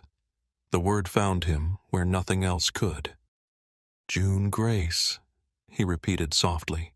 Mara did not tell him to stop. That was the first mercy. The weeks that followed were not beautiful. They were hard. Mara's body healed slowly and angrily. Her heart remained fragile. Some days she could stand for 5 minutes. Some days she could not sit up without shaking. June stayed in the NICU, gaining weight by tiny measurements that made entire days rise or fall. Mara cried when she had to leave her. Blake stood in hallways and learned that waiting was a form of penance. He did not return to Chicago. Cole handled what could be handled and burned what had to be burned. Evelyn tried to reach him through lawyers, priests, old family friends, even a letter written in the careful hand Blake remembered from childhood birthday cards. He did not read past the first line. "Darling, you are making a mistake." He folded it once and gave it to Cole. "Return it." Cole watched him. "She will not stop." Neither will I. The Donovan organization began to change shape without him at the center. Some parts collapsed. Some men disappeared into other cities. Some legitimate holdings were sold. Some debts were paid. Some alliances died quietly. Blake kept enough money to care for Mara and June enough to protect the people who would be endangered by a sudden vacuum and let the rest turn to ash. He sold the penthouse first. Mara heard about it from May, who heard it from Nora, who pretended not to know she was delivering news. Mara said nothing. That night, Blake arrived at the hospital with a small cooler of breast milk Mara had pumped and forgotten at Nora's apartment. He placed it carefully with the nurse and turned to leave. Blake. He stopped. Mara sat in a wheelchair near the NICU window, pale and wrapped in a blue cardigan. You sold the penthouse. Yes. Why, he could have said, because of you. He did not. Because it was a monument to a life that cost too much. She studied him. And where will you live? The motel for now. That room with the terrible heater. Yes. A flicker of something passed through her face. You hate that room. I deserve that room. Her eyes narrowed. Do not make suffering your performance. He nodded once. You are right. That answer tired her more than argument would have. He turned to go. Blake. He looked back. June's nurse said parents can do skin contact tomorrow. His chest tightened. Yes, I will go first. Of course. Mara looked through the glass at their daughter. If she tolerates it well, you can go after. Blake did not move. For a second, he looked almost afraid. Then he bowed his head. Thank you. Mara hated how much those two words sounded like prayer. Spring arrived slowly. Snow melted from rooftops. The bay turned blue instead of iron gray. Bell and Book put tulips in the front window. June came home on a rainy April afternoon, still small, still monitored, still fierce, in the way she opened her mouth and screamed at the world as if insulted by its size. Mara moved into Nora's spare cottage behind the bookstore. Blake rented a small house 6 streets away after asking Mara if that was far enough. She said yes. He did not ask if he could come closer. Their life became a careful arrangement of ordinary things. Doctor visits, feeding schedules, medication alarms, tiny socks lost in blankets, late-night calls when June would not settle. At first, Mara only called Blake when she had no other choice. The first time happened at 2 a.m. June had been crying for 40 minutes. Mara was recovering from a dizzy spell and could not stand without the room spinning. Nora was sick with a fever. The phone sat beside Mara on the couch like a dare. She called. Blake answered on the first ring. Is she breathing? Mara closed her eyes. Yes. She is furious. I am coming. He arrived 9 minutes later with wet hair sweatpants and no shoes inside his boots. He stopped at the doorway. May I come in? Mara, exhausted beyond pride, nodded. He washed his hands. Took June only when Mara held her out. Walked the small living room while the baby screamed into his shirt. He did not shush her. He spoke softly. I know. The world is loud. I agree. Mara watched from the couch, too tired to guard her face. June quieted after 10 minutes. Blake kept walking long after she fell asleep. Mara whispered, You can sit down. He sat in the chair farthest from her. She almost told him he did not have to sit that far. She did not. But she noticed that he had waited for permission. Months passed. June grew. Mara healed. Not fully. Some wounds became weather. They changed with pressure ached before storms reminded the body what had happened. But she grew stronger. She walked farther. She laughed more often. She returned to the bookstore part-time, reading to children on Saturday mornings while Blake stood in the back with June against his chest, pretending not to cry, when Mara used different voices for every character. One evening in late summer, Mara found the ivory box in Blake's house. She had gone there to pick up June's blanket. Blake was in the kitchen washing bottles. The house was modest with worn wooden floors, and mismatched furniture May had bullied him into buying second-hand. It did not look like him at first glance. Then Mara saw the shelf near the window. No trophies, no expensive art, just photographs. June asleep on Nora's shoulder. May holding June in the diner. Dr. Hayes looking annoyed while June grabbed his stethoscope. Mara sitting on the bookstore steps, laughing at something outside the frame. And beside the photographs, the ivory box. Mara touched the lid. Blake entered the room and went still. "I did not mean to leave that out." She opened it. Her rings rested inside, clean, untouched, waiting without demand. Mara stared at them for a long time. "You kept them." "Yes." Why Blake set the towel down carefully? Because throwing them away felt like deciding the vows never mattered. Asking you to wear them felt like pretending I had not broken them. So, I kept them. Mara closed the box. "I do not know if I can ever love you the way I did before. I know. That version of me is gone. I know." Her eyes lifted to his. "I do not want her back." Blake nodded slowly. "Neither do I." That startled her. He stepped no closer. She thought love meant disappearing so I could remain powerful. She thought patience meant being erased quietly. I loved her and I failed her. But I do not want you to become her again. Mara's throat tightened. "What do you want?" Blake's voice was steady, though his eyes were not. "I want to be safe enough that the woman you are now can choose without fear, even if she never chooses me." The room was quiet. In the kitchen, the bottle warmer clicked off. Outside, June babbled in her stroller on the porch, arguing with sunlight. Mara looked down at the box. "I can have dinner here tonight," she said. Blake did not smile too quickly. He had learned not to grab at grace. "I would like that." 5 years later, Petoskey knew Blake Donovan as the man who fixed the bookstore steps every spring, coached Little League badly, and made pancakes every Sunday because June Grace believed round pancakes tasted better than crooked ones. Chicago still remembered him differently. Some men spoke his name with resentment, some with confusion, some with fear left over from a previous life. But the Donovan Empire was no longer a throne Blake sat on. Coal had turned what remained clean enough to survive daylight, and the darkest pieces had been buried, sold, or starved until they stopped breathing.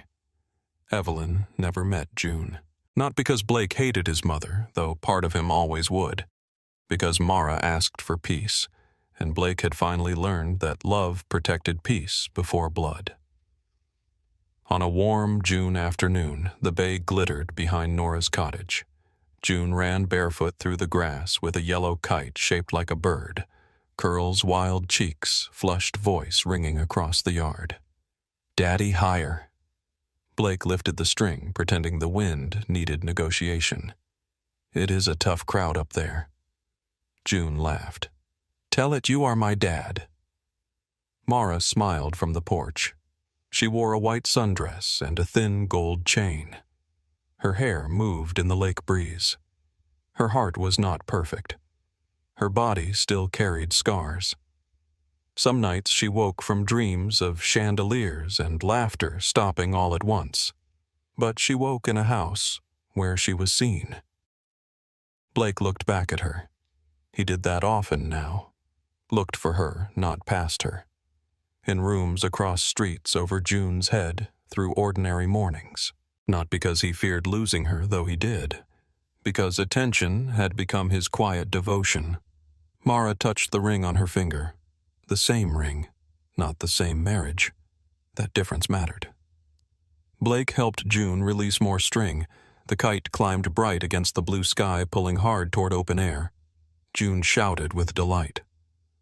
Mara stepped down from the porch and crossed the grass. Blake turned as she came near, giving her the space to choose where to stand. She chose beside him. Their shoulders touched, only lightly. Enough. June looked up at them, suspicious in the way children become when they sense adult feelings. "Are you guys being mushy?" Blake nodded solemnly. "Terribly. Gross." Mara laughed, and the sound moved through the yard like sunlight finding an old room. Blake watched her laugh. There had been a time when he thought legacy was a name men feared a city bent around his will, an empire that could not be touched. Now his legacy was a little girl with grass stains on her knees. A woman who had survived him and still found a way to build a life that included him. A home where love was not demanded, not performed, not used as a weapon. The kite rose higher. June placed the string in Mara's hand, then in Blake's, forcing them to hold it together. "Do not let go," she ordered. Mara looked at Blake. He looked back. Their hands closed around the same line, careful and sure.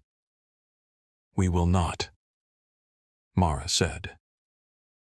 And this time Blake understood that a promise was not something spoken beautifully in front of witnesses.